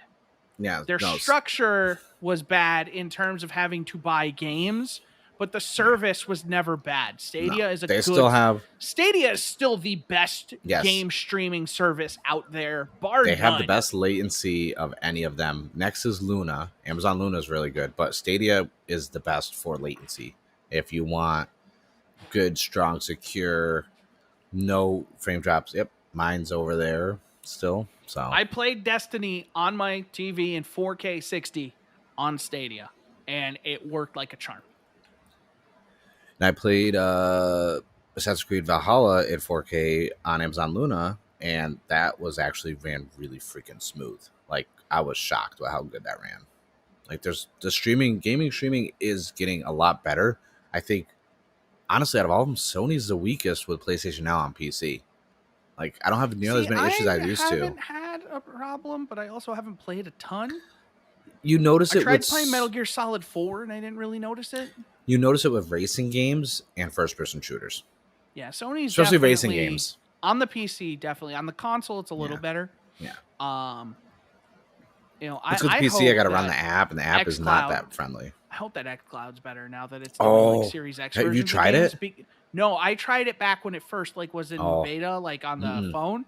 I tried to play Destiny; it was unplayable. Try it. Try the 4K on your browser now. If you have 4K display, because you can do the website now. I have a Series X right here. I know. Well, I'm just saying from a standpoint to see the quality of it. Like it's just to test it. It actually I played it on my phone. I was playing Forza Horizon 4 on my phone because I have one of those Razer controllers now that attached to the iPhone. I It got the 8-bit runs dough one. it runs so good. I want to get the backbone. That looks nice because it kind of like looks like what the horror thing you have for your Switch, but for phones, I want one, but it's $100, and I'm like, I might get it from Japan, honestly. I gotta remember to bring that controller because I could use it with this. Yes, you can. A little 8-bit dough Bluetooth one. I can use it with my iPad. But the xCloud has actually exponentially improved. I was running a few different games on it just to try, and yeah, nothing like no issues. I smooth, everything's just, and I'm like, okay, they're still not as fine tuned from like an input lag latency like Stadia. Stadia is still the best right now. For you push the button, it's on the screen, it's happening. But they're catching up to Stadia. I put them on the same level right now with streaming as Amazon Luna, which is slowly creeping up on Google also because I was in the closed beta for that, and then now that it's released, I was actually fully playing it, and I still actually have my subscription. They gave me like a free one for a bit, and then I was like, I'm gonna sign up for this. This is actually really good, mainly for the Ubisoft Pass because Yeah. I don't want to buy Ubisoft games, and they're not on I Game think Pass. you can do that on Stadia now as well. Yeah, they put on Stadia. I don't actually. The Amazon Luna controller is so much more comfortable than the Stadia one, but at the same time, for Really, the I've Stadia heard one, nothing but bad things about that controller. I like it. But at the same time, I use my Xbox controller now on my PC with Luna, so because you could use any controller. So I'm like, hey, I'll use my nice Xbox controller. But no, the Luna controller, I would say it once you get used to it, like since at the time when I was doing it, I was playing mainly my Switch a lot in handheld mode or docked, so it's like I'm already used to not having the best controller because the Switch controllers aren't really that great. But The the Pro Luna controller was controller's pretty good. fine. Yeah, I don't have a Pro controller honestly. You should get one. I have an enhanced one. I have two enhanced controllers. I have one for Zelda and one for Pokemon. Uh, and I was like, I don't need another controller. You should Yeah, just get a Pro controller. They're pretty good. I know. I thought about it because they were on sale the other day, but then I saw the Skyward Sword Joy Cons, and I was just like, is that the regular one or is that the Monster Hunter one? No, this is the regular one. All right. Well, I saw like a reflection on it, so I thought it was like the subtle No. graphic on it because I want the Monster Hunter one. I like that it's got like that slight like transparency to it. Yeah, that's what I was thinking. I was like, is that a graphic? Is that the Monster Hunter one? But no. So I think I was just used to playing the Switch so much and the Switch Lite at the time that I actually liked the Luna controller. I have not revisited that controller in a couple of months, so I don't know. My opinion might change on it. Yeah, I've heard really bad things about that controller. Yeah. I would only get one. I only got the Stadia one because they gave it to me for free. Yeah, that's how I got mine. But like, I actually like the Stadia controller for the most part. Because I've always liked, I'm used to the PlayStation layout, so I like that they did that. It feels probably more like a Pro controller than anything. Yeah. I still think it's funny like, that I only got the Stadia because I wanted a 4K Chromecast. That's the only reason why I initially bought the Stadia, and now I'm just like, the Stadia is actually really good. Yeah, this controller is actually pretty nice. Yeah, no, I like the controller. controller. Are a little bouncy, but I like bouncy like triggers like that. I don't like for me like my PlayStation 4 controller now is a lot looser with the triggers, but I hate when they're just, you feel like you gotta really press them. I like that the series controllers, they have like a little that little resistance that like you feel you're going for the pull. The Switch ones do that too. The series controller, don't sleep on. I got the I got the green one. Volt. Yes, I love that one. This thing. It's I want the blue one too. All three console manufacturers have exceptional controllers. This controller is fantastic. My like the DualSense, like the DualShock 4 really didn't need any changing. No. See, this has the same thing. It has that slight resistance. It's a little less than the Xbox controller, but like I actually really like the adaptive trigger stuff. Maybe I got this one on clearance. I got this PS4 one on clearance. I was happy about that. I like this color scheme, like the weird green with the maroon on it. I was like, clearance. I really like R1 and L1 on the DualSense. There's like a really nice click to them that the DualShock 4 didn't have. And I really like, I know it's a stupid thing, but like I really like you can even hear it a little. I know. I See, really like the press on these. I And go for I like everything about this controller. Honestly, I think like the DualShock 4 was just about perfect, and I think this thing they actually managed to outdo it because it feels better in the hand because it's a little bit bigger. I I like it. I still think because of just like my hands and playing, I still always will prefer an Xbox controller. Like, and whenever I say that, people are like, "Oh, well, you're just an Xbox fanboy, and Sony controllers are better." I was like, no, for like comfort. I mean, I've had double carpal tunnel surgery, so I have to be comfortable when I'm playing a controller. I have to be comfortable when I play because like my hands will still cramp up, this and that. That's not a fun surgery to recover from, but it's like something about the form factor of an Xbox controller for me is always comfortable. I do like from a standpoint if I'm playing like racing or like platformers, I would rather play on a PlayStation controller. Something about the location of both the thumbsticks and how the buttons work that is perfect for like an Uncharted or Tomb Raider. Perfect controller for those type of games. But for Xbox, if I'm playing a shooter or a racing game, or even like I don't count strategy or tactical games because like, you could do that with any controller. You're just pointing and clicking. But like from Xbox, but they all have like strong, you know, appeals. Them like I think the shoulder buttons and triggers on the enhanced Switch controllers are amazing. Plus, also, it's Mewtwo fighting freaking Pikachu. Like, I mean, obviously it's a one-sided fight. I don't care what anyone says. Pikachu will get You just slapped. gotta be careful sometimes when you buy those third-party controllers. There was a guy This in my is Destiny this is clan. Nintendo. It's Powerade manufactured, but it's through Nintendo. It's still Nintendo packaging. Well, it's Powerade is officially licensed, but yeah, it's not but manufactured yeah, by but Nintendo. Powerade is like a really good company. Yeah, no. But like I'm saying, like with the real like third-party stuff. Oh yeah, like There I was would a go guy through in my like Destiny clan who bought like a modded Elite controller. And oof. he thought modded meant like, oh, well, it looked different because it had like a cool like paint No, job kind of thing. that's He didn't programming. realize that he had built-in hacks in the controller. Mm-hmm. So we're playing Destiny and like we're just like he's talking about like how the game works and stuff, and we're just like, no, there's no way it works. So I'm like going to prove it, and he's like, we basically turn it into a 1v1. Yeah. And I'm not the best PvP player in my clan, but I am up there. Yeah. You're not the This dude worst. was this dude was pre-firing me around corners. Like he couldn't even see me. He's firing. Wow. Like just like like with the littlest bit of like my finger kind of coming on the camera here. Boom, he fired. Fired again. He fired again. And I'm like, no, he's doing something. And like the thing is everyone believed me. So they had him stream on Discord and showing. Yeah. And then finally I'm like, what controller are you using? So he links it to me. And I look it up and I look up their website and they're like, yeah, we have assists, we have like aim assist in Destiny and, all this stuff and automatic fire. And I'm just like, you're using a fucking modded controller. You're hacking. You're cheating. Oh my God. And so I have them put in like a regular Xbox controller. Suddenly I'm winning every fight. Right. And I'm just like, this is the way it was supposed to be.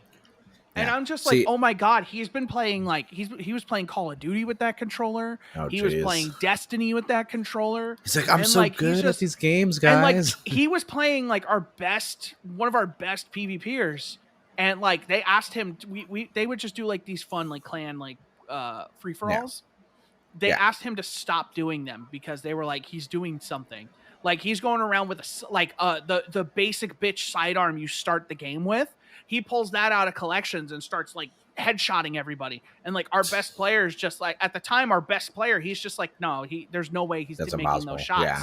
They're like, there's no way he is making those shots because everybody's looking and they're like, he's not that good. Like, he's not as good as he's playing in these. And then when we go and we do like 6v6 or whatever, he's not playing nearly as well. So we're like, okay, like it's something he's doing. So like I asked one of my other buddies who's a streamer, I'm like, is this dude like cheating? Like, and and we figured out what it was and it was all good. Yeah. Once we figured out what it was all good. And we were like, dude, just don't use that controller anymore. Yeah. And like, once we explained it to him, he was fine. He was like, oh, okay. Yeah. He's like, that makes sense. I see what you guys are saying now. But it was such a weird thing, like experiencing that and seeing like, oh my god, Yeah. this is built into the controller. See, me And and my like one of friends my played buddies, so I was just much gonna Counter go Strike. ahead. We're used to hacks like that, so that's why I'm like, and I've seen it. That's why I don't buy any, because people have been listing those on eBay as regular controllers too, with Yeah. like an upmarket. So that's why, like, even if it's third party controllers, like that, unless it's like on the shelf at a Best Buy or a Target, I'm not buying it. Especially the Elite controller, especially with the new Elite. Um, uh, they're just so easy to mod them now, and you can get them specifically modified for certain games. And it's kind of funny that, like, before we used to have to load up a .exe file. Now with controllers, people can mod controllers and cheat on console. Console used to be the safe. We used to have to just worry about people pulling out their Ethernet cord for NAT issues. Now it's like we have to worry about hacked Elite controllers.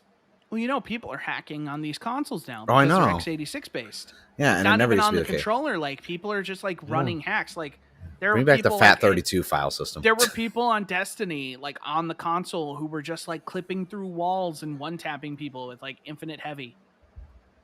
Yeah, I just And it's I just miss like, holy FAT32 shit. file format. Bring back FAT32. That'll stop it. Oh Bring back man. those But 24-bit systems. No one's going to be fucking hacking on those. Leave the hackers to PC games.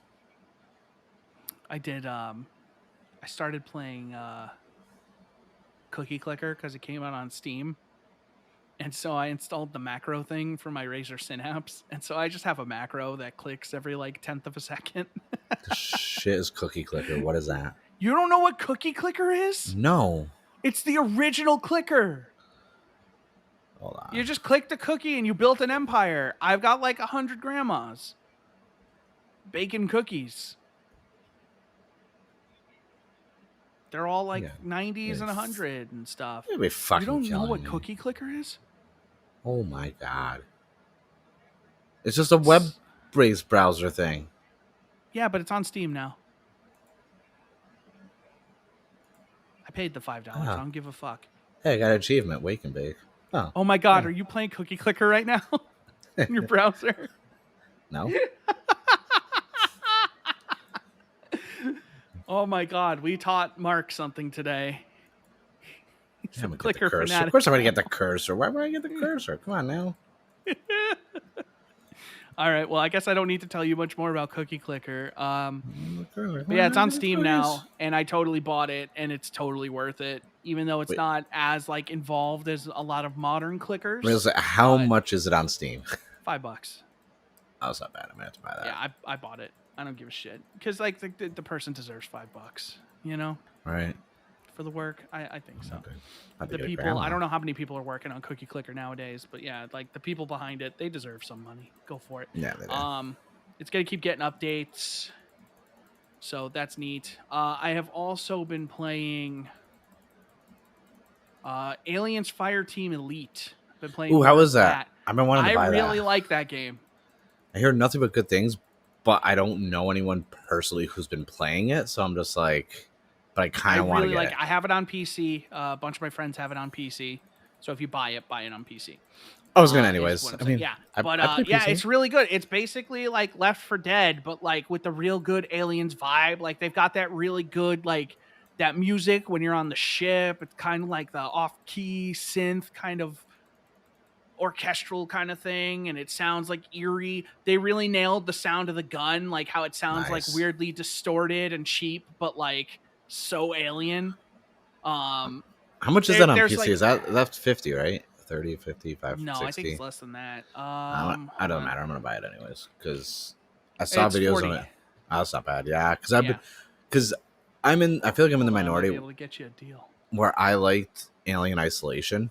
I'm a huge. I mean, obviously, I like horror movies. Like anyone who knows me knows I love horror, and Aliens is one of my favorite film trilogies or anthologies. Technically, even though there's a few I don't like, but Isolation was really good, and I didn't know if Fire Team was gonna be good or not.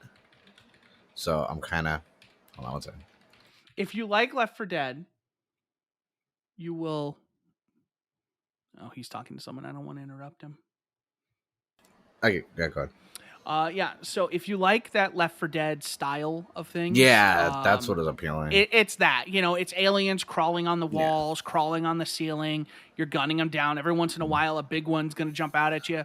But it's one of those games where it's like you got to check your corners, because if you're just running down a hall, a prowler is going to jump out and take you Yeah. down. See, well, because I didn't watch anything on it, so my concern was because that the Predator hunting ground, which I love Predator also, and that was like the 4v1 type, like Dead by Daylight style, and I hated that. And I was like, I hope this isn't like No, this is that. 3-player co-op. Yeah, I was hoping it wasn't gonna be like the Resident Evil one they did, where it's like, okay, everyone's co-op, and then there's one person who gets to like deploy the enemies. And I was like, no, I just want it to be like horde mode from Gears. That's what I wanted it to be. And like there's different classes. They just started a new season actually today. So now they're in season 1, so they added a new class called the Phalanx, which has like a shield, and then they have like a handgun, or they can like one hand a shotgun. So you can just be standing behind this shield and like shotgunning people. I play the doc, play the medic. I drop my little beacon. I heal everybody.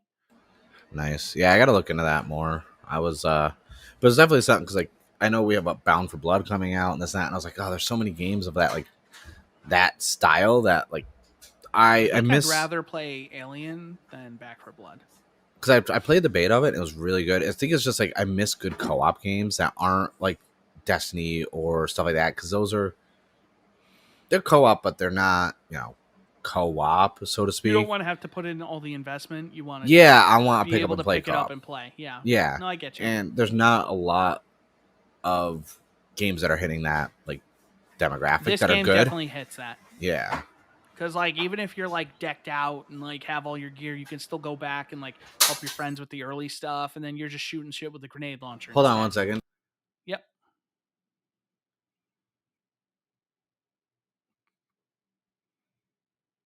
How y'all doing?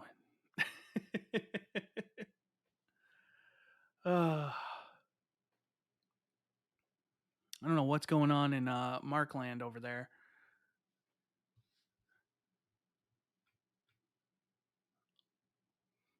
Oh, he's back. Okay. All right, she knocks something over. The lamp is knocked over, and there's like light bulb everywhere. And I'm like, oh, good job. Is everyone okay? Yeah, I gotta fucking sweep that up in a second once we're done. Yeah. Yeah, but otherwise, more Destiny. Always playing Destiny. And I've been playing Psychonauts 2. Nice. Do you want to put pause really quick? My cat's going near the light bulb stuff. Fuck. Yeah, sure. Let's take another break real quick. Yeah, we'll break. Yeah. After quick break. Messages. We'll be back after. Yeah, after this. Yeah.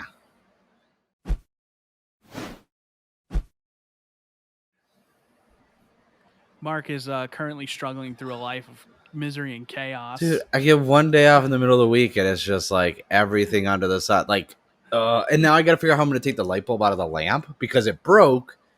So I can't twist the light bulb out now. And I'm just like, dude, I just don't want to get days off. I'm going to tell my boss, 54-hour weeks, please. I only want Sunday off. I only want Sunday off. But I need you some Wednesdays. Yeah. Well, even if I go to work, I'm like out the same time we started recording. So it's like, it's fine.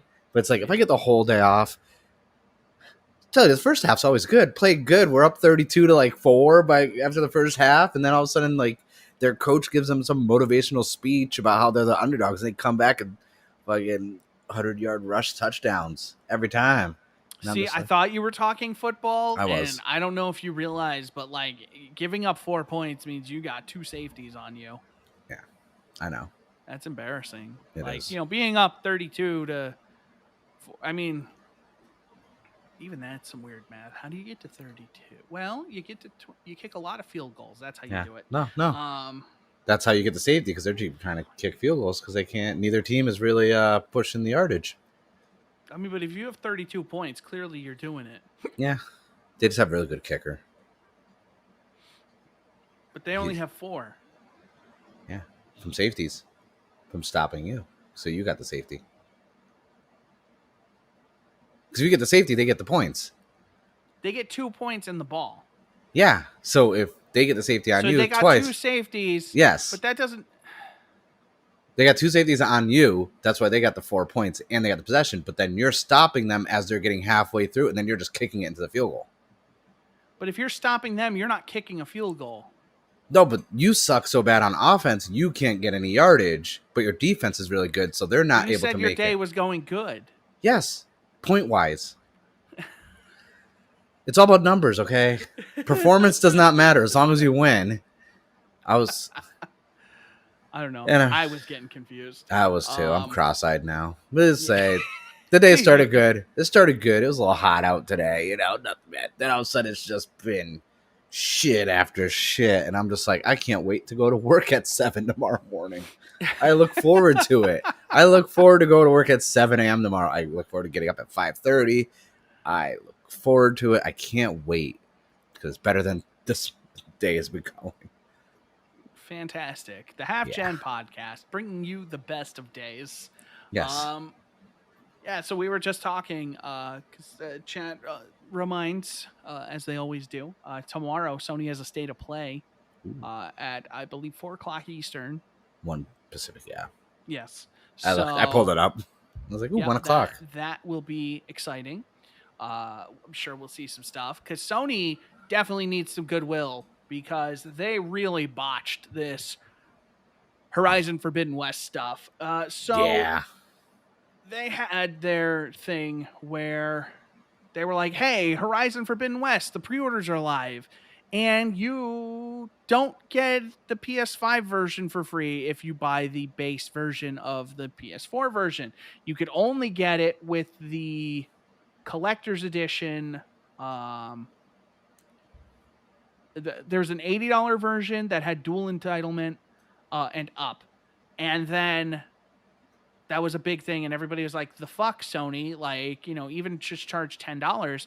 But then people did some digging, and there was, when the PS5 was announced, when they said, like, oh, Miles Morales is going to get a free update for PS5, they also included Forbidden West. When they announced that was also getting a PS4 version, they said there will be a free way to upgrade to the PS5 version. And they didn't do that.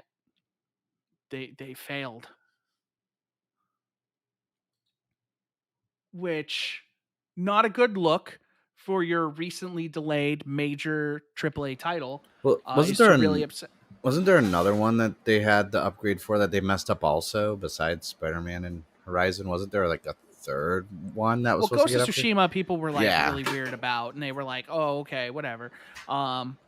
Like, it was a weird one where you had to buy, like, the director's cut, and then that gave you, like, what they're doing with Death Stranding. Like, I'm going to pay the $10 and get the Death Stranding director's cut. I stopped to play the first. I stopped to play the regular version of it. No, I'm just going to replay I'm going to try it again in the director's cut. Because I have to see what the fuck that game is. I have to know. Is it bad? Kojima just released his trailer, like, of his cut of that. Yeah. And I was just watching it, and I was just like, I have to fucking play this game. I liked Death Stranding for as much of it as I played. I played like 10 or 12 hours of it, and I really enjoyed it. I just kind of got away from it and never went back. See, I never played it, but I am... is it bad that I kind of want to wait? Like, I want to play Horizon 2, but at the same time, it's like I want to play it widescreen on PC if it ever comes on PC, like ultra wide. I want to play. Death Stranding's already on PC. Well, I meant for Horizon 2. Yeah. Like, I want to play that ultra Horizon. Wide. I will definitely play on my PS5. But like, I just think it's funny that Kojima Productions will have released a PS5 game running in Guerrilla's own engine before Guerrilla does. That is true. With the director's cut, because they both run in the Decima engine, and their game's going to be out for. They've released as many games in their engine as Guerrilla has. Wow. Who else is using that as? It's just Guerrilla and Kojima, as far as they're I'm the only aware. one that are. Yeah, but I feel like more people should be, because it sounds like it looks really good. Yeah, that's what I was saying. And I'm considering surprised. Kojima wanted to work with it, I imagine it's a pretty easy engine to use, considering Guerrilla were like, hey, please try our engine.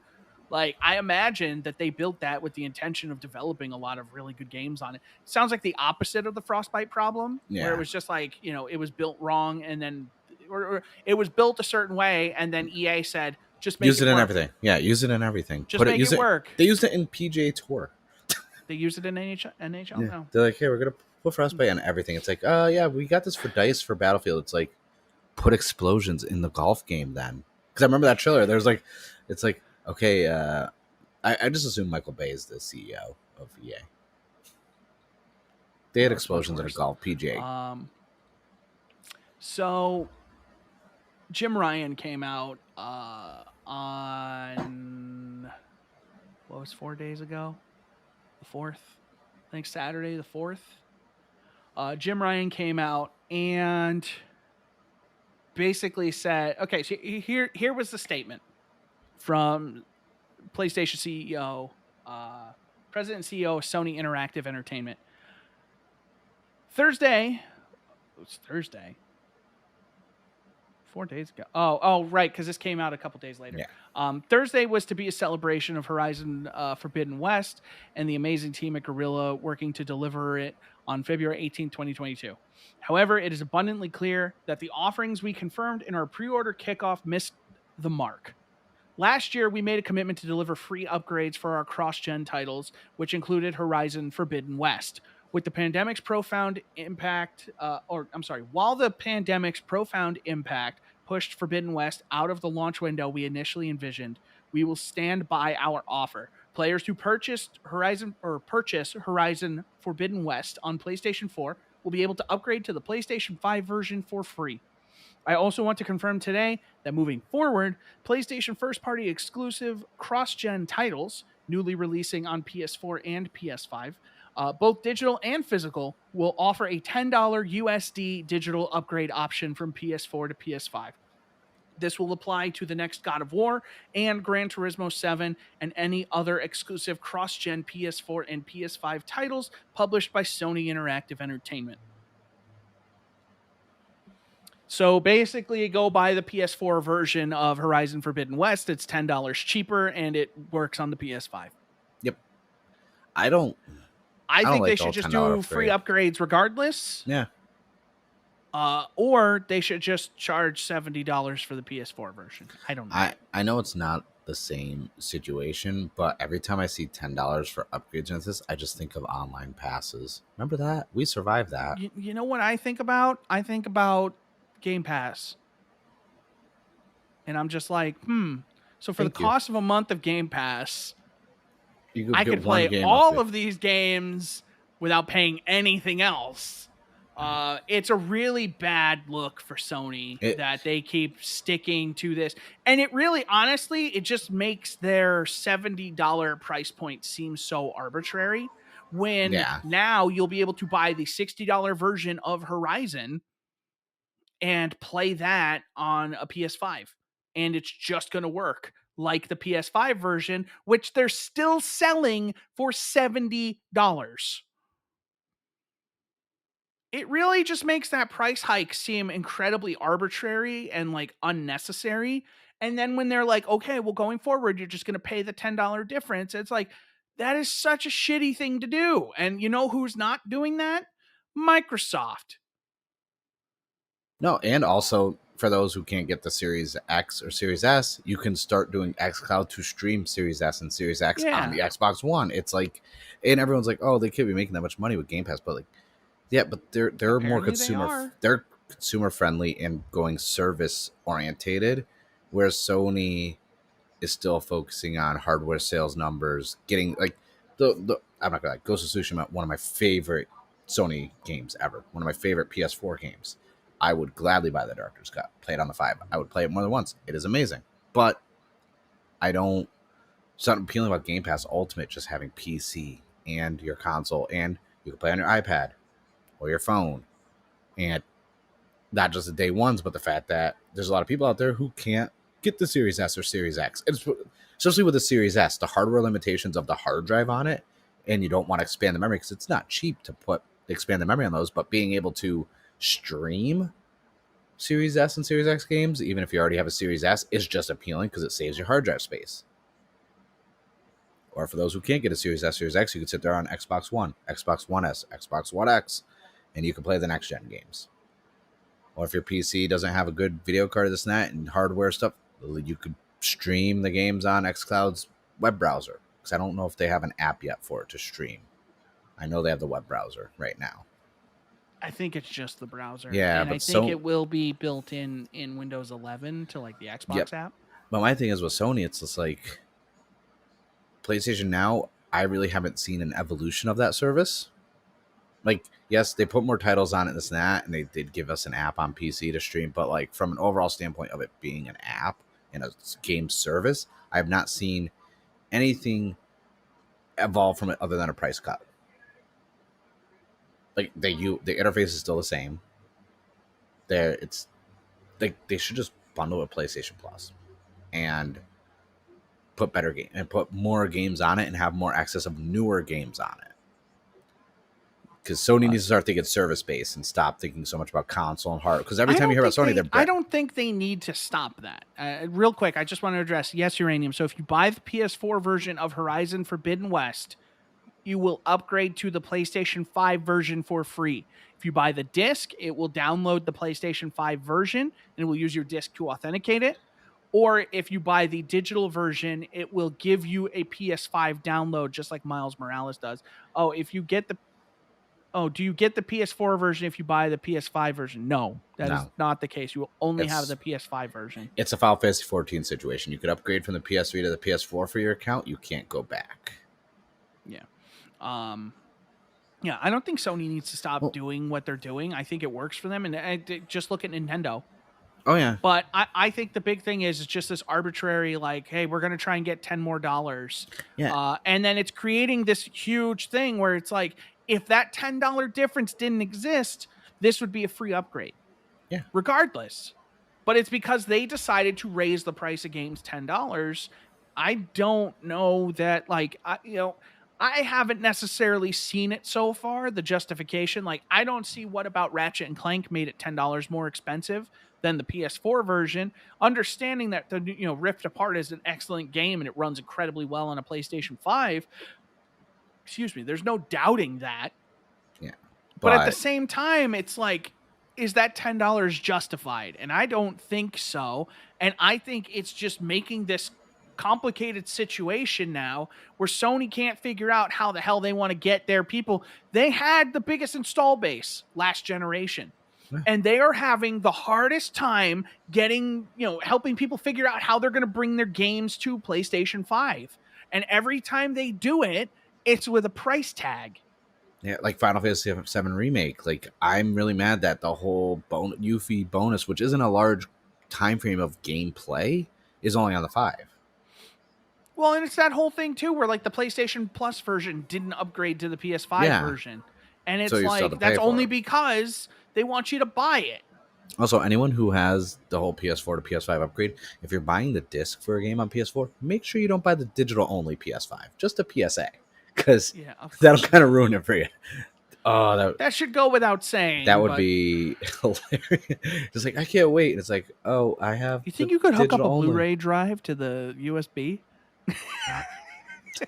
Imagine. Or you can imagine if they're like, oh yeah, no, if it shows up in your queue, we'll just give you a PS5 download since you have the disc for PS4. And it's like, and then also we're just mailing each other game flying games, just being like, oh, give me all this PS4. No, that's the thing. They would have to be like, mail us your disc.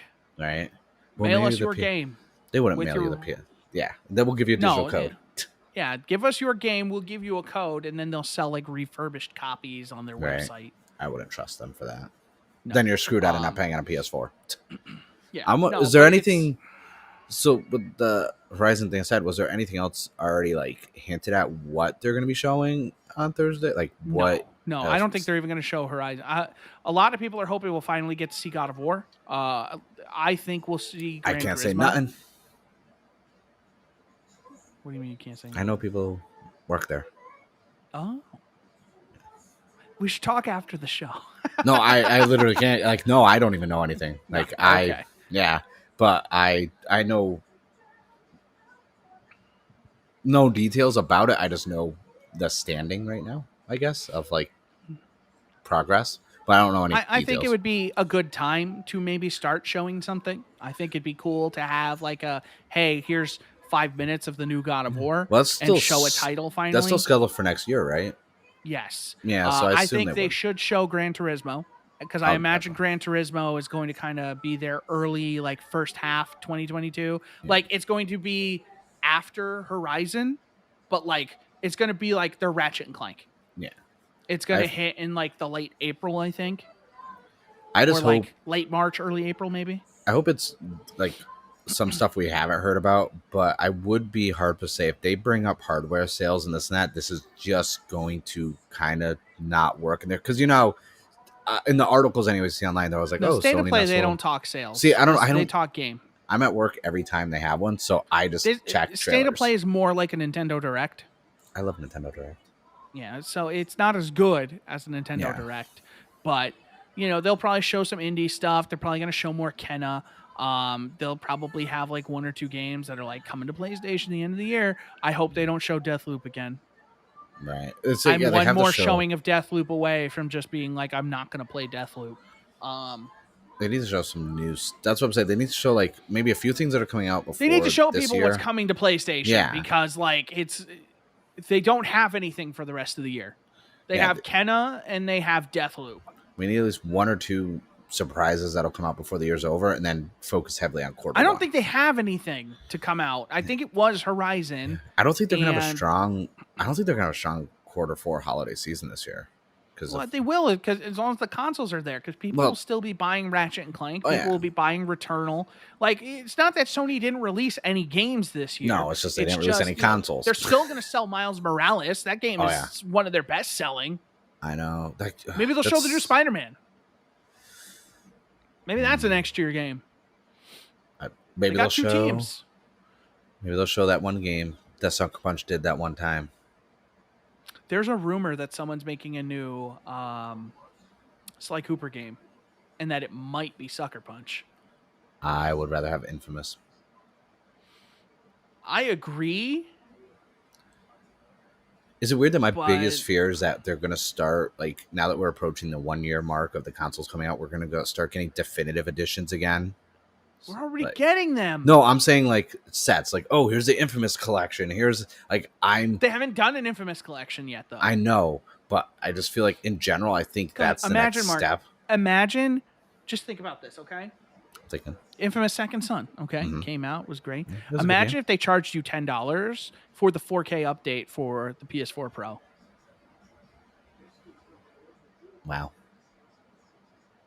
That's what this feels like. If it was the first game or the second game, $10 to have like a full overhaul, make it look even better, I would. But not Second Son's. Second Son's not a bad game, by the way. Good game. I'm not good even game. talking. Solid game. No, but I'm just saying, like, to get the update. Yeah, it's $10. Son, I think it's 2 Second Son 1. There's something charming about 1. There is something charming about 1, and we're talking on it's a weighted scale. Yeah, it is. So the scale starts up here. Yeah. And then there's Infamous 1, and then there's Second Son, and then there's 2. 2 is at the very top. 2 is the best Infamous game. It is. I will say 2 is definitely number 1, but from like a bias standpoint of just like 1, I don't know, something about 1 is like. I almost wish they would just remake 1. I know. I would be okay with that too. And I'm not really a big fan of remakes or remasters, but I think Infamous has been long enough where. Oh my God, are they going to show the Last of Us remake? Yes, they are. I fucking forgot about that. Oh my God, I forgot they're making a Last of Us remake. Oh my God, no. Don't do it. I'm not buying it. I'm not buying it. What if they hit us with an Uncharted game that's Sully, a young Sully? Or Golden Abyss finally done for console? They're already doing younger Sully. They're doing it in the movie. Listen, my opinion of Mark Wahlberg aside, I want to see that trailer. That trailer's apparently coming out soon. Just remember, he was originally cast as Nathan Drake. I know. And now he's Sully. That's how long it's been. Oh, God. Oh, fuck. Mark, this isn't really a news story, but I pulled this knowing you would be here this week. Oh, nice. Special treatment. Mike Regau, I think is how you say that. Mike Wachowski. Yes, Mike Wazowski. No, Mike Regal, I think is how you say that. He was a former member of GameSpot. He left GameSpot, Okay. but this is the initial tweet. Today is my last day at GameSpot and in this field, parentheses, and industry, in general. Therefore, I will tweet some thoughts. I enjoyed most of my time at GameSpot, but working in media for over a decade has been overall exhausting and soul crushing and Mm-hmm. thankless. 100%. And that's how it starts. And he goes into, yes, there are fun perks, but no amount of press trips, easy access, and cool interviews can offset the toxicity of fandoms, the long hours, the marathon conventions, the house of cards that is various SEO and social algorithms, and Mm-hmm. the endless acquisitions, reorgs, and layoffs. I see no Um, lies detected. this is a multiple tweet thing. The big takeaway for me though is you remember when the big three guys left GameSpot or not GameSpot IGN? no Giant Bomb, Alex, Brad, and Vinny Caravelle when Yeah. they left I was, Giant Bomb, and there was a big thing yeah. because they just got purchased by Red Ventures. Ben chose not to come back. Abby chose not to renew her contract, and then all of a sudden, these three like staple characters, these three like very important, influential people as a part of this organization just decide to leave Yeah. on the same day. Felt like it was a Red Ventures thing. Enter Mike. GameSpot under CBS was good. We had issues like any website owned by a giant corporation, but it usually felt like we were on a positive trajectory overall. GameSpot under Red Ventures has not been good or has been not good. We have utterly stagnated since the acquisition last year. Going on. Most of Giant Bomb's founders leaving a while back was big news, but GS losing 15 to 20 members in the past 8 months was too gradual for anyone to really notice. And that's not counting the initial layoffs. By the way, none of those positions were ever backfilled. So like it sounds like as Giant Bomb is kind of moving in a direction and, Yeah. Jeff Gerstmann seems pretty happy with how that's going overall. It sounds like this whole Red Ventures thing is rubbing that whole organization, be it Giant Bomb, GameSpot, whatever, Yeah. all of them the wrong triage. way. Yeah. And it sounds rough. Like it's crazy because that provides a little bit of clarity on some of those things. Yeah. But it really kind of brings into question, like, what the hell Is going What on. the hell, man? Like, God, like, websites are hard. Yeah, no, they really are. That's why I always tell everyone, like, that if you could find another venture, another media outlet, whether it's podcasting, YouTube, Twitch, or this, that, do it. Don't put all your eggs in the writing basket. It's going to be exhausting. We're not renewing the site this year. I told you that, right? I know you said you were thinking about it. You didn't. Yeah, we decided we're not going to renew the site. We'll have a big send off at the end. Yeah. But it was something we both agreed on because we were both like, look, we don't like writing about the stuff anymore. We like talking about it. We're still going to do the podcast and everything. But like, and because of Anchor, you don't need the website as RSS feed for hosting it. Yeah, so. yeah, and that's the thing. And the other part of it is just that, like, it's not having to, write about games, makes the podcast better because now we're just more focused on, doing this. And it is time consuming with no real, I don't want to say payoff, but just like an editorial piece that you spent 4 or 5 hours working on could easily be a 10-minute talking point. Yeah. But moving on. So you're familiar with this new Texas law, right? Oh, that one, yeah. Yeah, the citizen bounty hunters, which the irony of all of that, I don't know if you saw it was going around on Twitter. Is images of people protesting vaccines outside of a hospital chanting in Texas, chanting "My body, my choice." Oh, jeez. just chanting that, my body, my choice, my body, my Yeah. choice. And it's just like, do you know what Texas just did? Right. Anyway, Tripwire Interactive's president decided to tweet, proud of hashtag US Supreme Court, affirming the Texas law banning abortion for babies with a heartbeat. As an entertainer, I don't get political often. Yet, with so many vocal peers on the other side of this issue, I felt it was important to go on the record as a pro life game developer.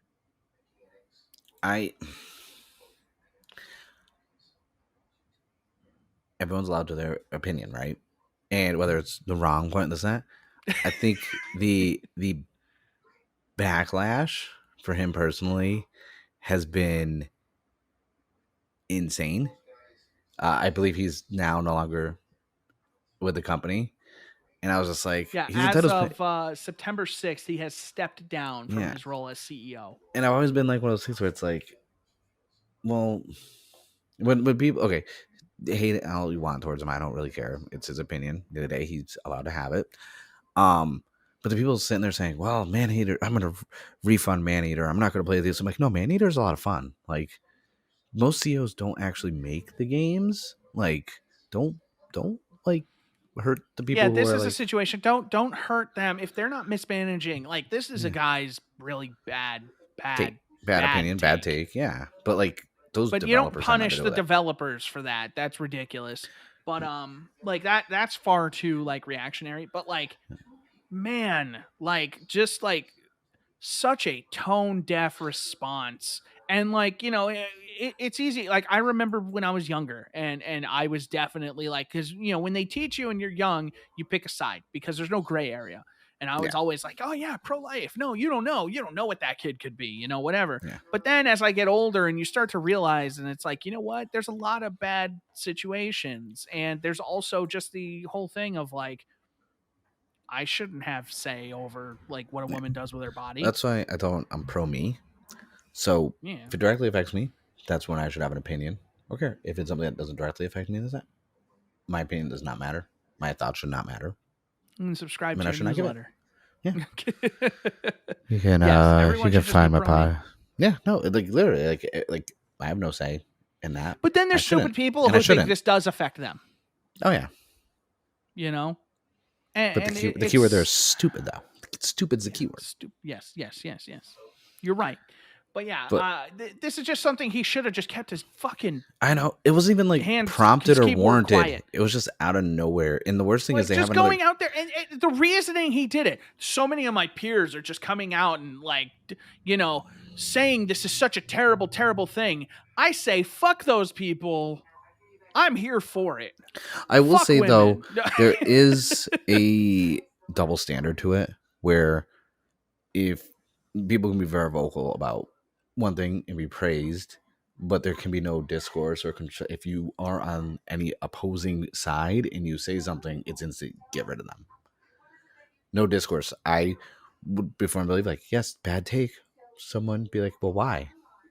Well, the reason is because it's like you said, you know, him having his bad take, you know, in the past, the difference is now it can be shared and seen by millions and millions of people. And it can lead to refunds. It can lead to people deciding, hey, we're not going to buy. You could lose the company money. Developers like Shipwright Studios wanting to cancel their contracts because they have a new game coming out too, don't they? They don't believe in the integrity of the business anymore because the person in charge of it, you know, no longer. I canceled my Diablo 2 Resurrected pre-order finally because I found out Blizzard was destroying documents. And then there's Bobby Kotick out there doing absolutely fucking nothing.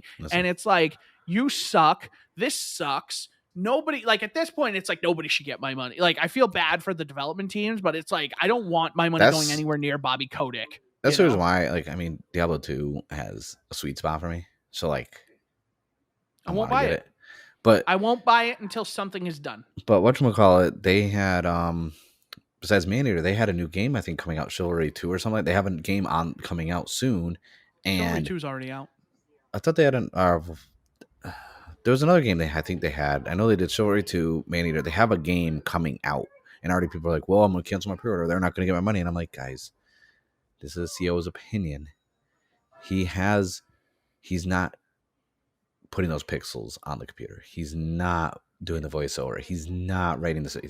These are other people who innocent bystanders in the crossfire. I think the problem, and they're going to be the first one to get like, fired. Like, no, the person on top, like if they don't step down, they're not he didn't getting get fired. He stepped down. No, that's what he's probably still with the company. Oh yeah, no, he's probably got like a severance. But if you don't, step he's down, probably because he stepped down as CEO. Oh, so he's probably got like he's probably because he's a co-founder. Because he's a co-founder. Yeah. But I don't think he's going anywhere. No, and I'm not saying he should go anywhere. What I'm trying to say is, if the studio starts losing money, they're not going at the top to save the money. They're starting at the bottom and chopping away. So it's all the entry. It's the IT. It's the PR. Those are the people who are getting axed first. So all this whole, we're going to get our pre-orders and not get money. Like, okay, well, those people at the top aren't going to be affected. It's the lower, and it's the people they find expendable that are going to get fired first. No, and I mean, stuff like that, when it comes to the Activision Blizzard stuff, it's more, the CEO will feel it in the share price. Oh, no, I'm not talking about Blizzard. So, no, they're too big of a cloud. They'll feel it. No, I'm saying like from a freaking smaller studio standpoint. Yeah, Tripwire. You're only going to hurt the people at the bottom for something like that because they're not a multi-billion-dollar company, Blizzard's too big of a name where they will feel the pressure of it. But like a small indie studio, their shareholders are suing them. I know. It's great. I wonder if like, because I don't live that far from them. I wonder if like if things do hit the fan and like there's a little bit of a closure of a company, I wonder if I could steal that freaking orc statue from the front of the building. I don't think so. I'm just like, I think they'd notice that. I'm just like, how much is that gonna? How much is that gonna cost? You're gonna steal the head of Jebediah Springfield? Like, I was like, can I go back into the vault, like the Blizzard vault? Like, how much StarCraft stuff they got in there? Can I get some stuff? Can I get a like 1-to-1 scale pylon that works? Uranium's out here. Mark, talk about crime on a live stream. Mark, let's talk about crime. Let's talk about crime. This is all hypothetical, obviously. Hypothetical. I'm just saying, like, liquidation sale, like, or one of those things when a foreclosure sale. Honestly, we go out there, they'll do an auction, legally.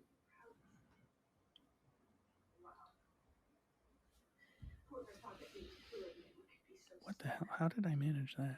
I recant my previous statement about any crimes that may be committed against Blizzard. It was all a joke. And if it does happen, it's just irony. Coincidence. Yes. It's coincidence. Because now you're on audio and video, like if somebody steals that statue, they're coming for you now. Yeah. It's all right. And I'll be like, I have no statue here. Don't look at my PayPal transactions. Don't look at my statue. What about this $1 million transaction? I won a lottery. Which one? Yes. The lottery. World of Warcraft.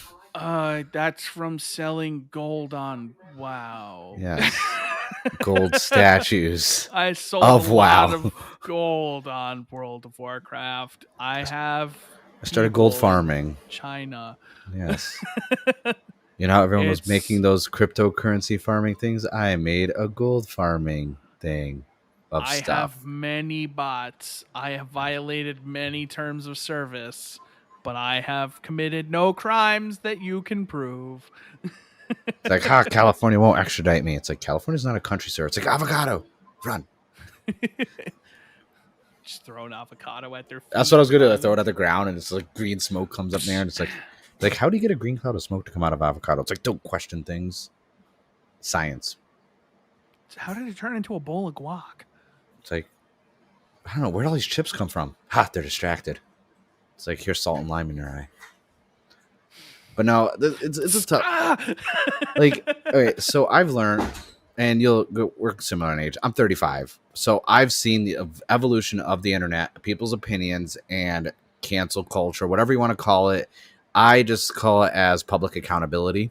I don't like the term cancel culture. It's just it's court of public opinion. And like, by the end of the day, I don't comment on things that have nothing to do with me. So the whole Texas law, I have like, my thing is not my choice. Like, it's not my body. I should have no say in it. That's my end all be all. That's all I say about it. Because I can't get pregnant. I can't do it. So it's like, why should I have any say on it? I have no opinion. If there's like one of those like things where you like check a box to kind of like overturn a law, yeah, that's fine. But from a public standpoint, my opinion and my thoughts don't matter because that's doesn't directly affect me. Now, like this guy coming out of the way just to say, I don't even know his name. You said his name, and I'm like, whatever. But I really just hate the first 3 hours of everything that was happening on Twitter with it, because I was watching Twitter and I was refreshing on my phone. I was just pulling down and refreshing the little circle thing, and I was like,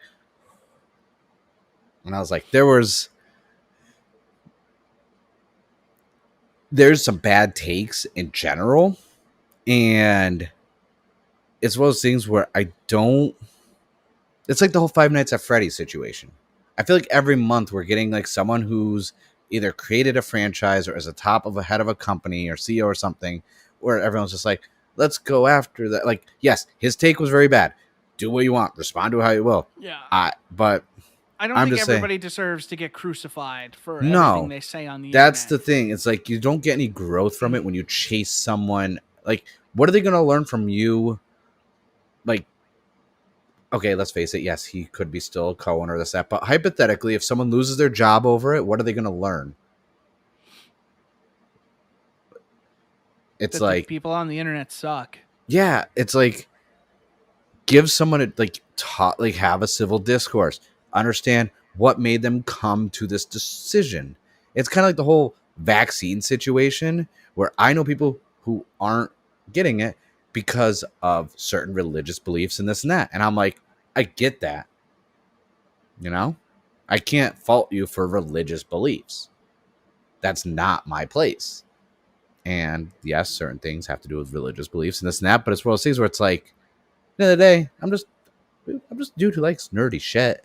And I'm not going to go out of my way to, mob mentality. Bad take. It's kind of a dick comment, but I'm still going to play Maneater. I still want to play the DLC, honestly. Like, I like Maneater. I should have get shit. People were streaming Maneater, and people were like, oh, like, people were getting, like, just spammed on streaming services that for streaming Maneater. Like, being like, why are you playing this game? Oh, this guy's, pro-life. Oh, you're supporting a horrible company. You shouldn't play it. It's like, not everyone's on the internet watching this shit. Like, I don't think people realize Twitter is an ecosystem. There's people who aren't on Twitter that don't see this stuff. It's like, if I wasn't on Twitter, I wouldn't have known any of this happened. Yeah. And I would just go out my day existing.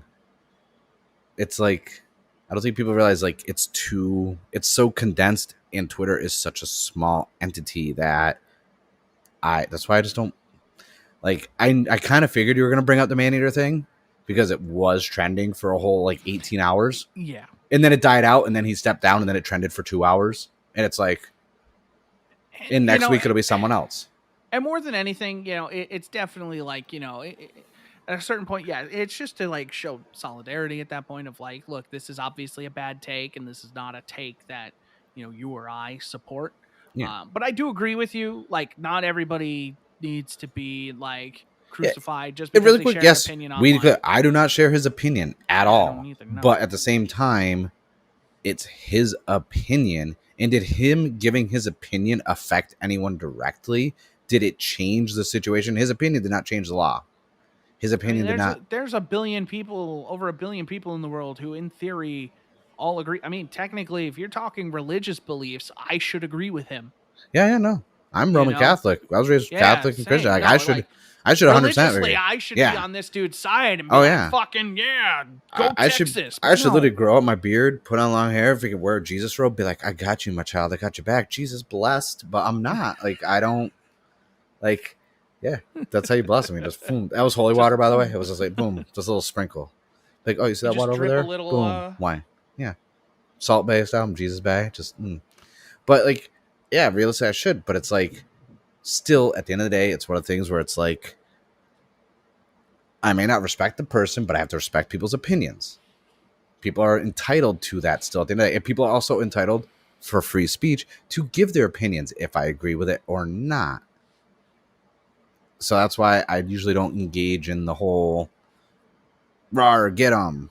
I'm just like, oh, damn, dude, you said that? I was like, if anything, you're brave for not only thinking that way, but like publicly saying it. I was like, can't you just put it in your diary? Like, Yeah, like I think in certain circumstances, like a certain former president, you got to put your foot down and you got to like put a stop to stuff like that. Yeah. But like in a situation like this, like I feel like as wrong as his opinion was, the people who are like swarming him are more wrong because it's like you can defend your opinion all you want and you can have a counter opinion to somebody, but to go to the point where you're just going to be like, where at the drop of a hat, anybody could do anything, and then it's just like, oh well, fuck that shit. I'm not going to buy Tripwire games anymore. Right. One, Tripwire doesn't put out that many games, No, so they put what are like you 3. really doing? Two, you're only going to do this when it's convenient, because if Amazon does something or your favorite, food brand does something, what are you going to do? Stop eating motherfucking Cheerios? Regular honey nut. Someone at fucking, is it someone at Post is going to be like, I agree with the Texas law. And they're going to be like, I can't fucking eat Honey Nut Cheerios anymore. They were good for my heart, but now it is broken. The next year, they're like, Toady the Tiger's sexist. It's like, but they're great. I can't have Frosted Flakes. Like, I can't have Blueberry Morning. Good. It's like, that's why I don't. They're not in this house anymore. And even now, we have to, like, even with our opinion of other people's opinions, you got to sit there and be like, how can I word this where it can't be used against me? And it's like... General Mills, thank you. General Mills. Even him, he's going to be downgraded to whatever's below General. I'm getting hated because I got in trouble because I said it was Post, and somebody's going to be like, motherfucker doesn't know his brands. I just lost a list. He's serial phobic. It's like, why don't you like freaking honeycombs? That's top tier. It's like, I don't like that. Sorry. Like, it's honestly, kicks are for kids. I pulled this with the intention kind of just being like, yo, this is really stupid, and just like kind of sitting here and being like, this was really stupid. He shouldn't have done this. But like, you just make a really good point of like, yeah, we should stop just like trying to cancel everything on the internet that has a bad opinion. Yeah, and it's just like, it's kind of like with because then when it matters, it's gonna have no weight. Yeah, exactly. When it matters most, and when you really need this uproar, when everything is uproar, nothing is uproar. It's just business as usual. So when it really needs to have an impact, it can't, because it's the same as every other day. It's just trending a little bit more. The good news, I will say, the good news that came out of all of this is somehow Nick Jr. redeemed Twitter, because Steve from Blue's Clues, oh my god, just stole the hearts of millions. I was like 9 and a half when he left. Great. Whatever I'm doing, it's working, and so I'm gonna keep doing it. That was also. Did you see the Brawl game they have coming out, and like SpongeBob has his meme pose as one of his taunts? Yeah. That's so good. I'm actually genuinely excited for that game. It looks like it could actually be all right. But like, at least like the internet redeemed itself, and Nick Jr. was like, don't worry, we can help. And then Steve's just like, hey, remember me? And everybody's like, I know that dude. It's like Blue's Clues was towards the tail end of I was at the very tail end and maybe just past like when that show had come out, but my sister was still young enough, so I've seen it. And so I know the male song and all that stuff, you know. But it doesn't matter if you're a fan of Blue's Clues or not. Watch that and try not to feel something. I dare you. You know? Dude, when he was talking about being an adult and like bills and stuff, I'm like, oh, how do you know? Now we started with Clues, and now it's student loans, jobs. Bills. Shut up, Steve. Family. And he's just like, and I never forgot you. And I'm just like, man, he's talking to a camera, but it feels like he's talking to me. It reminded me of that scene in Civil War when Captain was like, it's Bucky, he is my friend. And then Tony Stark looks at him, he's like, so was I. So was I. And I was like, oh. Still my favorite scene of MCU. Yeah. Like that. So was I. I was like, where's my inhaler? My heart. It's allergy. Just, I gotta put it back in. Damn it. It's like, where's my allergy medicines? Just yeah. But no, allergy medicine. Right. But no, that was actually caught me off guard. There was a lot of like when the internet is used properly, It can do so many great things. Yes. We need to stop turning into an angry mob anytime somebody has a bad take on the internet. This should not have been news. No. There's nothing about this that should be newsworthy. Calm down, everybody. Yeah, it's just gonna. I get like Calm you down. put it. Like the more it does, like I made the joke passingly, but it is true. Well, it'll be someone different next week. Yeah, and that's the thing. If it's all if it's always uproar, it's always uproar. You know, Yeah, there's how is it no. any different? Just because when it's people getting angry, no matter what, it doesn't matter who it is. Just That's how you know someone's it's always angry. and that's how you know when it's a slow gaming news week when it's just like nothing. Like if you think stuff like this is crazy, you should see all the comic book uproar like news that's been going. Like that's a whole nother like 3 hour conversation. Like it is ridiculous. That's a your show No, conversation. I don't even talk about my show because like you know what, like. I only talk about the ones I read, which is basically like Spider-Man and Power Rangers and this and that. And Miles Morales, by the way. Miles Morales, he has his own standalone comic now besides regular Spider-Man. And they just hit like issue like 30 something. They did their own clone saga in it. And it's so good.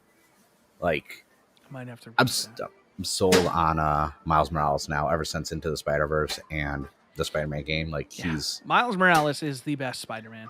from a comic book standpoint, such a unique story. And I didn't realize how much Into the Spider-Verse kind of glossed over with his origins, just how much depth and stuff were to his character. And yet that still felt deep in that movie. Yeah. Like there was so much more. And his dad didn't have to die at the end for him to be a superhero, which is refreshing. Yeah. No. That's I hate that trope so much. But no, I still love in the game. This is spoilers for Miles Morales. Wait, I didn't play it. So you didn't play it yet? No. What the fuck is wrong with you? Pokemon Unite. That's not an excuse. It really is, honestly. No, it's actually like I just haven't I just I got it, I forgot about it, and then I planned on playing it on the 5, and then I never did. Well, never mind then. Yeah. No spoilers. I wanted to talk about a really cool moment. No, well you can't. Instead, I'll talk about Sony purchasing the 14th studio. They bought Firespite, who is a VR developer. More recently, they made games like Playroom and Playroom VR. Okay. And they also made Run Sackboy Run. Well, they do have the PSVR 2 that's possibly going to be being announced soon, right? I assume. Well, it's already announced. They well, just you know what I haven't mean. shown Like, anything. yeah, like showing. How mad would everyone be if the whole entire state of play was just PlayStation VR games? I know, but I'm saying that'd be funny. But yeah. So Firesprite joining PlayStation Studios, Sony continuing their slow but steady acquisitions. Still no Bluepoint acquisition, so kind of surprised about that, considering that was accidentally potentially leaked by a Sony Twitter account.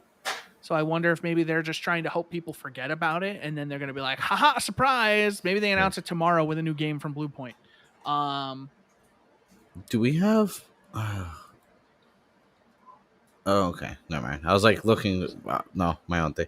I guess I was trying to figure out because like thinking of the VR, I thought of the Impatient and then Until Dawn, and I'm like... I was like, don't Supermassive have another anthology game coming out? And then I realized they do. Yeah, The House of Ash. You know what I should have done? Which is coming out next month. I should have done this story instead for talking about people getting crucified on the internet. Linus Sebastian of Linus Tech Tips made a video recently where he followed The Verge's infamous PC build guide. But this was not simply to dig on that guide.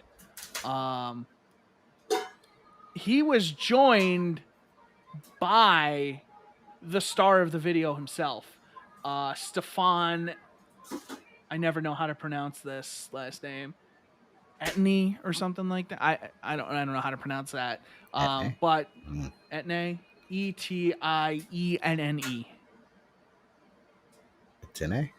Atene? Maybe Atene. That could be it. Stefan Atene. The man in front of the camera for that build, the man who did the build, went on with Linus. They rebuilt a kind of, today version of that. And he kind of cleared some of the air. And I've heard there's a lot of people who still really hold a grudge against that build.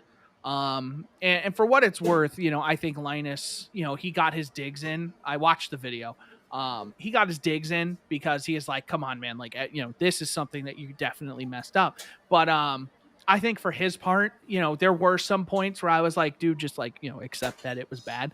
But for the most part, I think he owned it pretty well, and like he took everything in stride. And when they were rebuilding it, like Linus would be like, okay, so now we gotta, like he came out with the first time he popped up on the camera, he had a pair of tweezers in his hand, and he's like, here, you're gonna need these, because he called zip ties tweezers. Oh, It's like jeez. she's trying. I see you Yep. smiling. You know what's going on. Oh yeah. Don't worry, we're almost done. But yeah, I thought that was kind of a cool thing. I pulled this again because computer builds and stuff like that. And I'm sure you saw The Verge build a PC. I don't. Um, Okay, so I don't actually look at any of that stuff. Like I used to think it was really cool, like watching people like the builds, like when yeah, what but was you that? didn't hear about that? No, I don't use Twitter much. Like I really stay out of that like news Verge stuff. Like so, I used to watch oh, what was that company that and whatever they used to have like the speed builds where they have people compete to see who could build the computers the fastest. They used to do No. like speed builds. Like I used to watch stuff like that and keep up, but like I guess after doing it for so long as a career, like I can't like watch or I don't care to like watch or read about him. I was like, oh, So that's cool. this PC build was so bad that had to get pulled. Oh no. It was basically almost everything that could have been done wrong was done wrong. And it was Jeez. sponsored by Capital One. Oh, nice. And apparently they got their legal team forced them to take it down. Oh But damn. That's according to Stefan, it was a recording that like it was supposed to be longer, and then they did a lot of cuts, a lot of edits, and then it was something where basically like he said the crew wanted to leave an hour early, so they cut him off an hour early, so he had to rush through his build. yeah. Linus also pointed out, because he was there the whole time while Stefan was doing the build, and he is like, Yeah. here's the thing that he didn't have. He said, whenever you're doing one of these, we always try to make sure there's someone knowledgeable who knows what they're doing supervising, because there will be situations where something might get missed. And even Linus made a couple mistakes during the build, and he was like, see, this is how easy it is to mess this stuff up. And I'm trying to find it now and I can't. it's hard to find. That's the thing. I will. I'll be able to find it. You'll find it eventually. You'll probably find more reaction videos. Yeah, I'm already seeing the reactions, but I want to find like I'll probably be able to find it on Reddit, honestly, more than anything. It was rough. Hold on, let me see if I can. Because There's a Know Your Meme page. usually just because of how bad you made it sound, now I'm like I have to see this for myself without someone really do. reacting to it. Also, while you're looking up that, I was looking up the Dark Pictures anthology because I was wondering about the release date, and I guess it's October 22nd for House of Ash. But fun fact, did you know Little Hope was originally pitched as a Silent Hill game to Konami? I can see it. Yeah, I guess it was revealed that they were actually pitching it as that, and I was like, I could actually see that, like tweaking a lot of things to it. I could see how that would have been, especially the forest scenes and some of the abandoned like school and everything else. I could see how that could have been a Silent Hill game. Yeah, too bad it sucked. I hold my reserve because I'm a horror fan, so I like those tropes. And Not a good game. and there's some clunkiness to it, but I actually enjoyed it to an extent. I think Man of Medan was far better. I think Man of Medan is also pretty mediocre, but it was definitely better. We played it. It was me and 3 other friends. We played it on Steam Remote Play, doing the pass the controller thing. Oh yeah. And that part was fun because we were all like laughing at how bad the game was. Yeah. But we did it that way, and it was actually like a pretty good time. But the game itself was very bad. None of us were pleased. It's just like they have such a good, like, I still think Until Dawn is my favorite game they put out. Until Dawn is an excellent game, which is why Man of Medan and Little Hope being nowhere close to as good as that game. I think it's because of the time frame. It's because they're putting out one a year, and I think that's too much. I think they need more space to develop. I just think the stories are bad. I think that's the what I'm saying. They're like, telling in the way they're telling them are bad. They need to. They're making it to choose your own adventure, and they're focusing on that as a gimmick instead of how Until Dawn was. There wasn't that drastic of a branching story for Until Dawn.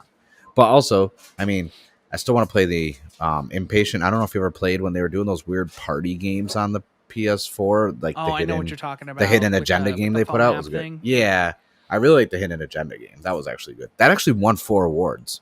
Really? Yeah, won Best Family and Social Game at the Games Critics. Gamescom 2017, it won Best Visual Game, Casual Game. Then it won Gameplay Innovation and Best Social Game at Developer Awards and the Independent Game Developers Association. So one award, Nice. like Supermassive wins a lot of freaking awards, and because they are really good. The only reason why I looked them up also is because I don't think they would, but if I was like a Sony or Microsoft, I would try and acquire Supermassive. I wouldn't. I think just from the standpoint of because they're also porting Little Nightmares 2 Enhanced Edition to like and they have some good games. I mean, besides Until Dawn, they did like Killzone Like HD and Little maybe Big Planet DLC stuff. I could see maybe a Microsoft going for it because that would be Yeah. perfect for Game Pass. Oh yeah. But I would not see Sony buying them. No. Until Dawn was really good. But Was. unless Sony wanted to turn that into something, I don't think it's worth it for them. It was such a world that I wish was getting fleshed out more, honestly. Oh, fair enough. And I need to play The Impatient. Yeah. Our last story here, talking about a world that might need to be fleshed out. Alan Wake is getting remastered. I know. I'm excited because Alan Wake is underrated. Obviously, Alan Wake was a pretty good game. I remember the announcement. That was back when you can get the E3 DVDs. Remember when you could buy the DVDs for E3? No. Oh my god. Okay, so at GameStop, I didn't know you could do that. I have some back home. Next time we go out to visit and stuff, I will show them to you. They come. Remember the PC cases that you can open and have like multiple little things that fold with discs. Yes. Each one had a splash page of all the games announced for the publisher. 1 disc per publisher. Okay. And it would have like a highlight. So one of the first ones I had like Master Chief on it with a few other plays like Crash Bandicoot and this and that. So I remember when Alan Wake was announced, and I loved horror games. This was around like when survival horror was post Silent Hill, like For the Room era. So it was kind of like not too many people were doing that environmental. It was actually post Dead Space because wasn't Alan Wake 2009? Yeah. No, 2010. Yeah, so it was because the 10th anniversary was last year. Because I remember I streamed it. Yeah, but it was post Dead Space, and this is when we're like everything was going into the action. It was going into the action orientated like horror because that's when like Resident Evil 5 was about to come out and stuff like that. And I just remember this being like, okay, there's kind of combat to it, and like the teaser that was shown anyways, but it was like the flashlight. It kind of reminded me of like Secret Window, the Johnny Depp movie where he's a writer and like losing his mind. And I was like, this looks good. And I think it's my most replayed video game of all time from a campaign stand, like ever. Because I've beat it multiple times on Xbox 360. I found new mint physical copies, which I now have to play on the Xbox One. I have it on Steam. I have it DRM free when it was on Humble Bundle, which came with the developer diaries and the soundtrack and the art book. Like, so seeing that like get a remaster, because I think it being on PC eventually, but mainly being on Xbox, there's a whole demographic and generation of gamers who have not gotten to play this game. Yeah, and it's coming to the new consoles. It's coming to PS5. It's coming to Series X. I hope it's on Game Pass. That we don't know. I made the joke to a lot of my friends who are Sony fans. I'm like, hey, now you guys know what it's like to play a really good game that you guys never got to play before. You guys are going to see standard of quality. PlayStation players are going to get it for the first time because this was an Xbox exclusive back in the day, Xbox and PC. Yeah. It's being published by Epic. Yep. So at a big Epic free game. Well, it's going to be in the Epic Game Store. Yeah. But it's going to be on Xbox and PlayStation as well, as I mentioned. I think it's also coming to PS4 and Xbox One. I don't care about that because like you can technically play the 361 on your Xbox now. Like, but I think the really big part of this coming out now is the whole idea that this is taking place at a time where Control is happening and unifying Remedy's universes. So Alan Wake has much more relevance in a post-control environment. Right. I'm So I think hoping. it's great. The only thing they did say, no Energizer batteries. Yes. There's going to be just generic batteries. Yep. They can't. I will say this. Uh, I love How much Remedy. do you think they got paid to put Energizer batteries in the game? Paid. I bet you they probably were like, "Oh God, we should not have put energizers in there." Well, how It's much do you like, think Energizer gave them? Like $1 million, $2 million? no. I mean, Remedy is coming off of Max Payne at this point, Yes, but this is also not like and a if game being published by Microsoft. true. I I don't think it know. was Maybe published by Microsoft. it was Yeah. because I don't know. I just think honestly it's gonna be Duracell because now Duracell's like, no, No, put it's us in gonna be there the time. generic. It's I gonna be know it is. Rayovac. No, I'm kidding. But no, I love Remedy, and this is what a few times I say. It's gonna be Sunbeam batteries like you I get at don't. the dollar store. Oh God, I Those have some of heavy those. duty ones, I four have pack those in for here. $1. I have those. In Yeah, here. the No, by me. Sunbeam batteries. By me, the 8 packs are $1. I got a pack. I bought them when they were closing. I have Toys R Us batteries. I have somewhere a Toys R Us X-Men comic. Where'd he go? He disappeared? He just disappears like this. He just up, gone. It's like sure, right over there. I'm just gonna. There's my Toys R Us Nice, batteries. Come on, nice. focus. Almost. Focus. I can see the color scheme of the logo, so I'm like, all right, I see it. Come on.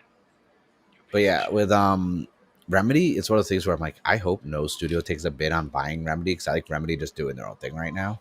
It's not good. Almost. Oh. There you go. No. Oh. No. Come on. See, if I had the Rebel or the There we go. Sony hooked up. There, yep. Toys R Us. Nice. Nostalgia. Yeah. But I would want Remedy not to be bought by anyone because like I like what they're doing. And I'm curious because yes, we're getting Alan Wake like remastered or whatever they want to call it. But I bet you people have tried to buy Remedy. Oh, yeah. And I bet you they're just not selling. I wonder what I just like. I don't mind remasters, especially for something like Alan Wake because it's been 10 years, so they missed a whole generation. You think they'll get all the music back? That was one of the big things. That's what I'm wondering. I don't because that was one of the issues with that, so I don't know. Well, they must have because they just relicensed it. Yeah, that's I true. wonder if maybe that's why they relicensed the music was to do this remaster. I bet you that was probably a thing where they went to Epic and they were like, yo, we need to do this. And Epic's probably like, okay, remaster the game. We'll take care of the licensing. Yeah, because Epic has a lot of pull with music because of Fortnite and all the musicians, and they have to go through the musicians' licensed property. No, because Alan Wake, like, I'm curious the next IP they're gonna do because I liked Quantum Break, I like Control, I liked Alan Wake, like they've been for me personally, I think they've been batting 1,000. But that's my personal opinion. They were working on a game with Epic, which I'm not sure if this was that game, but they're also working on, with 505. They're working on a new multiplayer Control game and a bigger sequel to Control. Yeah, because I see they have that Crossfire X single player, yeah.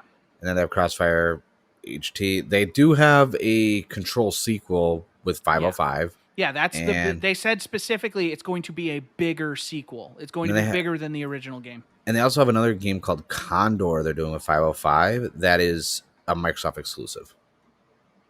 Yeah, I don't know what that one is. I don't either. I went to go see the source. Yeah, they're also doing the multiplayer Control game. Well, apparently there's going to be a multiplayer spinoff, so that might be Condor. I don't know. No, I think that's separate. Well, because it done maybe I don't know because the list doesn't show Control. It has a separated Control story sequel and then Condor working title, and they're both. So I assume that might be the multiplayer then. Because they announced. Hold on, because they announced it. I know they did. Hold on.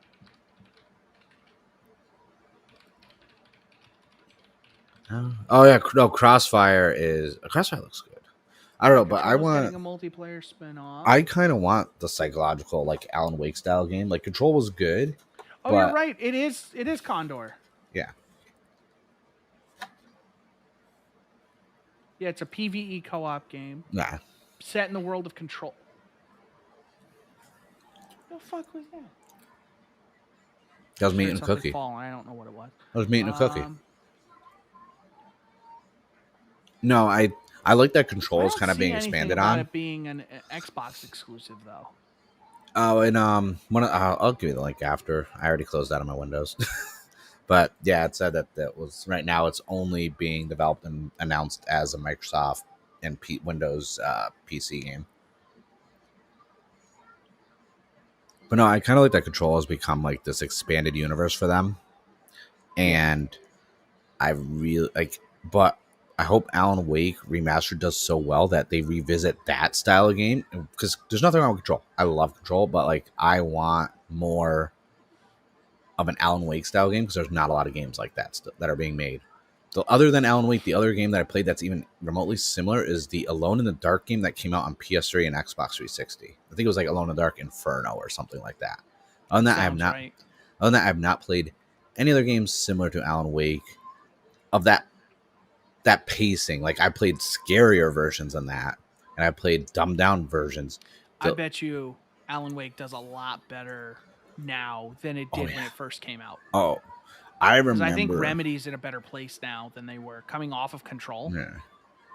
Because I Control definitely. Like I honestly want Alan Wake on the Switch. I want it to be released on the Switch down the road. It might get ported. I hope it does. Maybe. But because I mean, look how long it took. But all the Resident Evils basically got ported over there. But I really hope this does kind of resurgence in that style of horror, because that my favorite appeal of Alan Wake was it was kind of like the old school Silent Hill, but looked a lot better, obviously. And the music was good, great pacing. American Nightmares does not get credit for how good it is, because it's not. I don't feel like it's a full sequel. It's almost like a standalone expansion.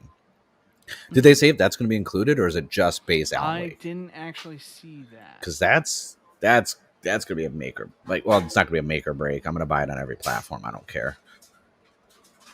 Well, let me see if I can find it real quick. Yeah, let's see.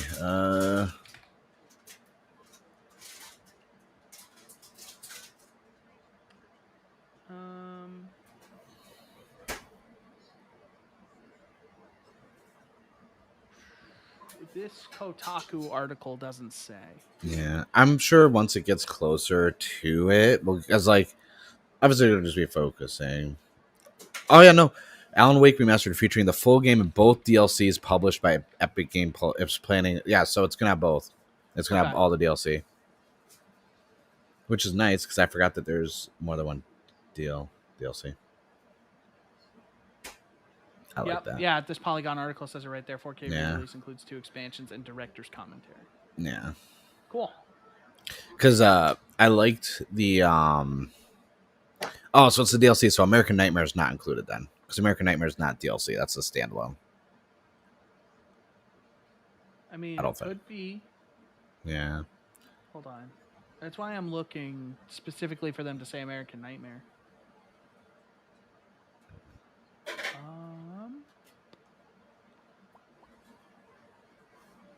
Oh, that's cool. They announced it through an Alan Wake community site. That's cool.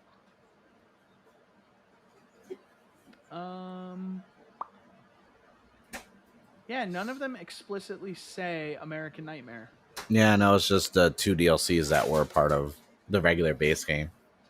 But I'm still happy the 2 DLCs, because the 2 DLCs post main story do expand on that ending, and I do enjoy. So I'm happy at least those are going to be included.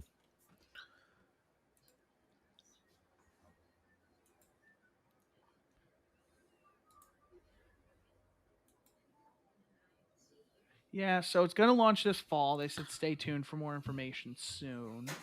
So I wonder if they're going to... I like how the first comment, because I found it on that website. First comment is, I love you. All right, there should be. I don't think you understand. Like, I have a few friends who are huge Alan Wake fans and Remedy fans like I am.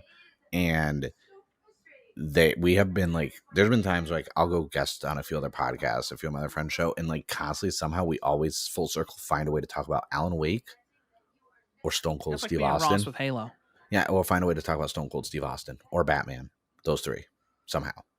And I was Well, like, me yeah, and you no, always those. find a way to talk about Batman. I know. And oh, I don't have it in front of me. I found those DC multiverse figures. I found the Justice League, Zack Snyder's Justice League, Ben Affleck Batman, and I found no helmet version. Oh, Yeah, and I was just like, well then, Batfleck number one. But yeah, Alan Wake. That was my favorite announcement, probably of one of my top of the year, easily for me, because I love fair Alan enough. Wake. One of my favorite games. Should play it. Have you played it before? I played most of it. I will play it through to completion this time. Nice.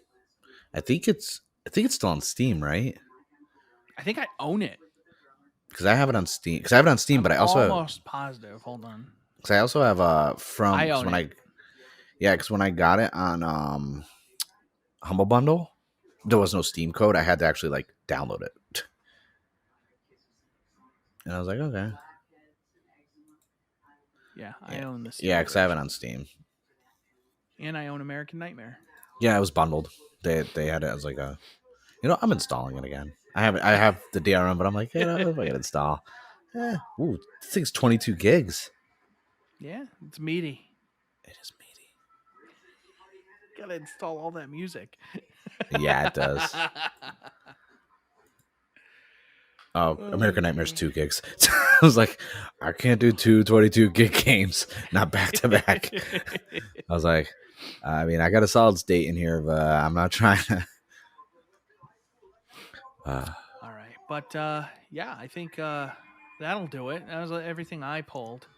Yeah, that was a good Um, topic to end it on. Alan Wake, like yeah, that's I giving the knew. fan. See, there's nothing wrong with giving the fans what they want. I know a lot of people always play like, oh, it's caving into fan pressure. It's like, no, like having people want like Mass Effect 3's ending to change. Yeah, that's one thing, but giving me personally Alan Wake remastered, like me personally, like screw all the other gamers right now. I don't care about you guys, but me personally getting to play Alan Wake remastered, I think like Remedy listened to all my emails and cookies I sent them.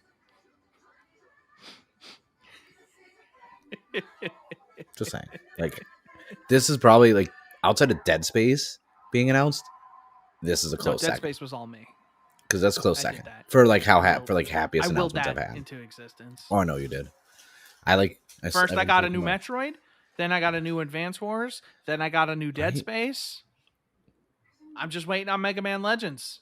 I That's was gonna all say, I that's was like, left on the list. should we do like one of those circles with salt and candles and try and get Mega Man Legend like willed into existence? It didn't Like, take it. It didn't take that much. can you imagine Mega Man Legends with Breath of the Wild graphics? Yes. Or better yet, Mega Man Legends with unglitchy Cyberpunk 2077 graphics. Just make fucking Mega Man Legends. You can make it look like the Or fucking just a PS1 port. game. Or just I a don't port. give a shit. Yeah. Just give I me have it on my fucking Mega PlayStation Man Classic. Legends. I want a Mega Man game that's an open world RPG that I can run around and shoot Reaver bots. That game had such like great sound You request that, design. and then they're going to give us that weird network battle game. They're going to give us that instead. No, I knew exactly what I said. That's why I said open world. But Yeah. like, No, I'm saying they're going to do game, an open world version of that one. no. That game just had such a good vibe. It had great sound. Like it was always eerie. It had good music. There was like the good, the Mega Man footsteps in the background. You'd hear the Reaver bots. Like they had their sound, and you could tell what Reaver bot was around the corner by how they walked or how they sounded. And like games didn't take such care with sound design back then, but Mega Man Legends did. Right. Mega Man Legends was so At least sound good. syncing anyways. Like It had the color coding power all the sounds for your blaster, for your buster cannon. And then I had the vacuum thing to suck up all the gems until I got the missile launcher. And then you can eventually get infinite ammo for the missile launcher. And then you go into the final boss, that one-winged angel looking ass, and you just shoot him with the missile launcher and he dies. Because they're just homing missiles. So while all you do is you just walk in and you stand still and you're just with missiles and he just dies. Just it sounds like you need to get a PlayStation. You need a PlayStation Classic. I don't know if I could still play the first game because like it was pre-DualShock, so you had to turn left and right with like to change the camera, you had to do R1 L1. Yeah, I know. There's a lot of games like that I can't I could actually just play because I emulate suck it. at doing I that. think I would have to just emulate it. I own all of them. Yeah. I own Mega Man Legends. I own Mega Man Legends Yeah. 2, and I think I bought Tronbon at some point. I have Tronbon. I think I have Legends on N64 also. That's probably also why it doesn't have the other stick turning, because the N64 only had one stick. Yep. Imagine having We're just taking the middle one like stick. this. Rookies. But yeah. How do you even play this? I was like, wait, what is he? The camera got blurry for a second, so I was like, it wasn't focusing, and I was like, what in the... Oh, okay, I get it. Ladies and gentlemen, that has been another episode of the HalfGen podcast. That was a long one. That was... Well, I didn't think we'd be going that interruptions long. and the editing, it's not going to be that long. No, it's really, going to when you be think pretty about... much exactly that long. This was I can't wait to almost open an up the hour and box. 20 minutes. The last one was an hour and 15, and then the first one was 30. That's Damn. almost 3 hours of podcasting enjoyment. Actually, that is 3 hours of podcasting Yeah. enjoyment. Wait. Yeah, holy It's shit. the Lucia cut. I It's think like the this is Snyder cut, longest- but it's like the Snyder cut, but happier. Damn it. All right, hold on. We need to decide on a title. The Lucia cut is actually pretty good. Plastic crack, light bulb everywhere. Yeah. Let's talk about crime.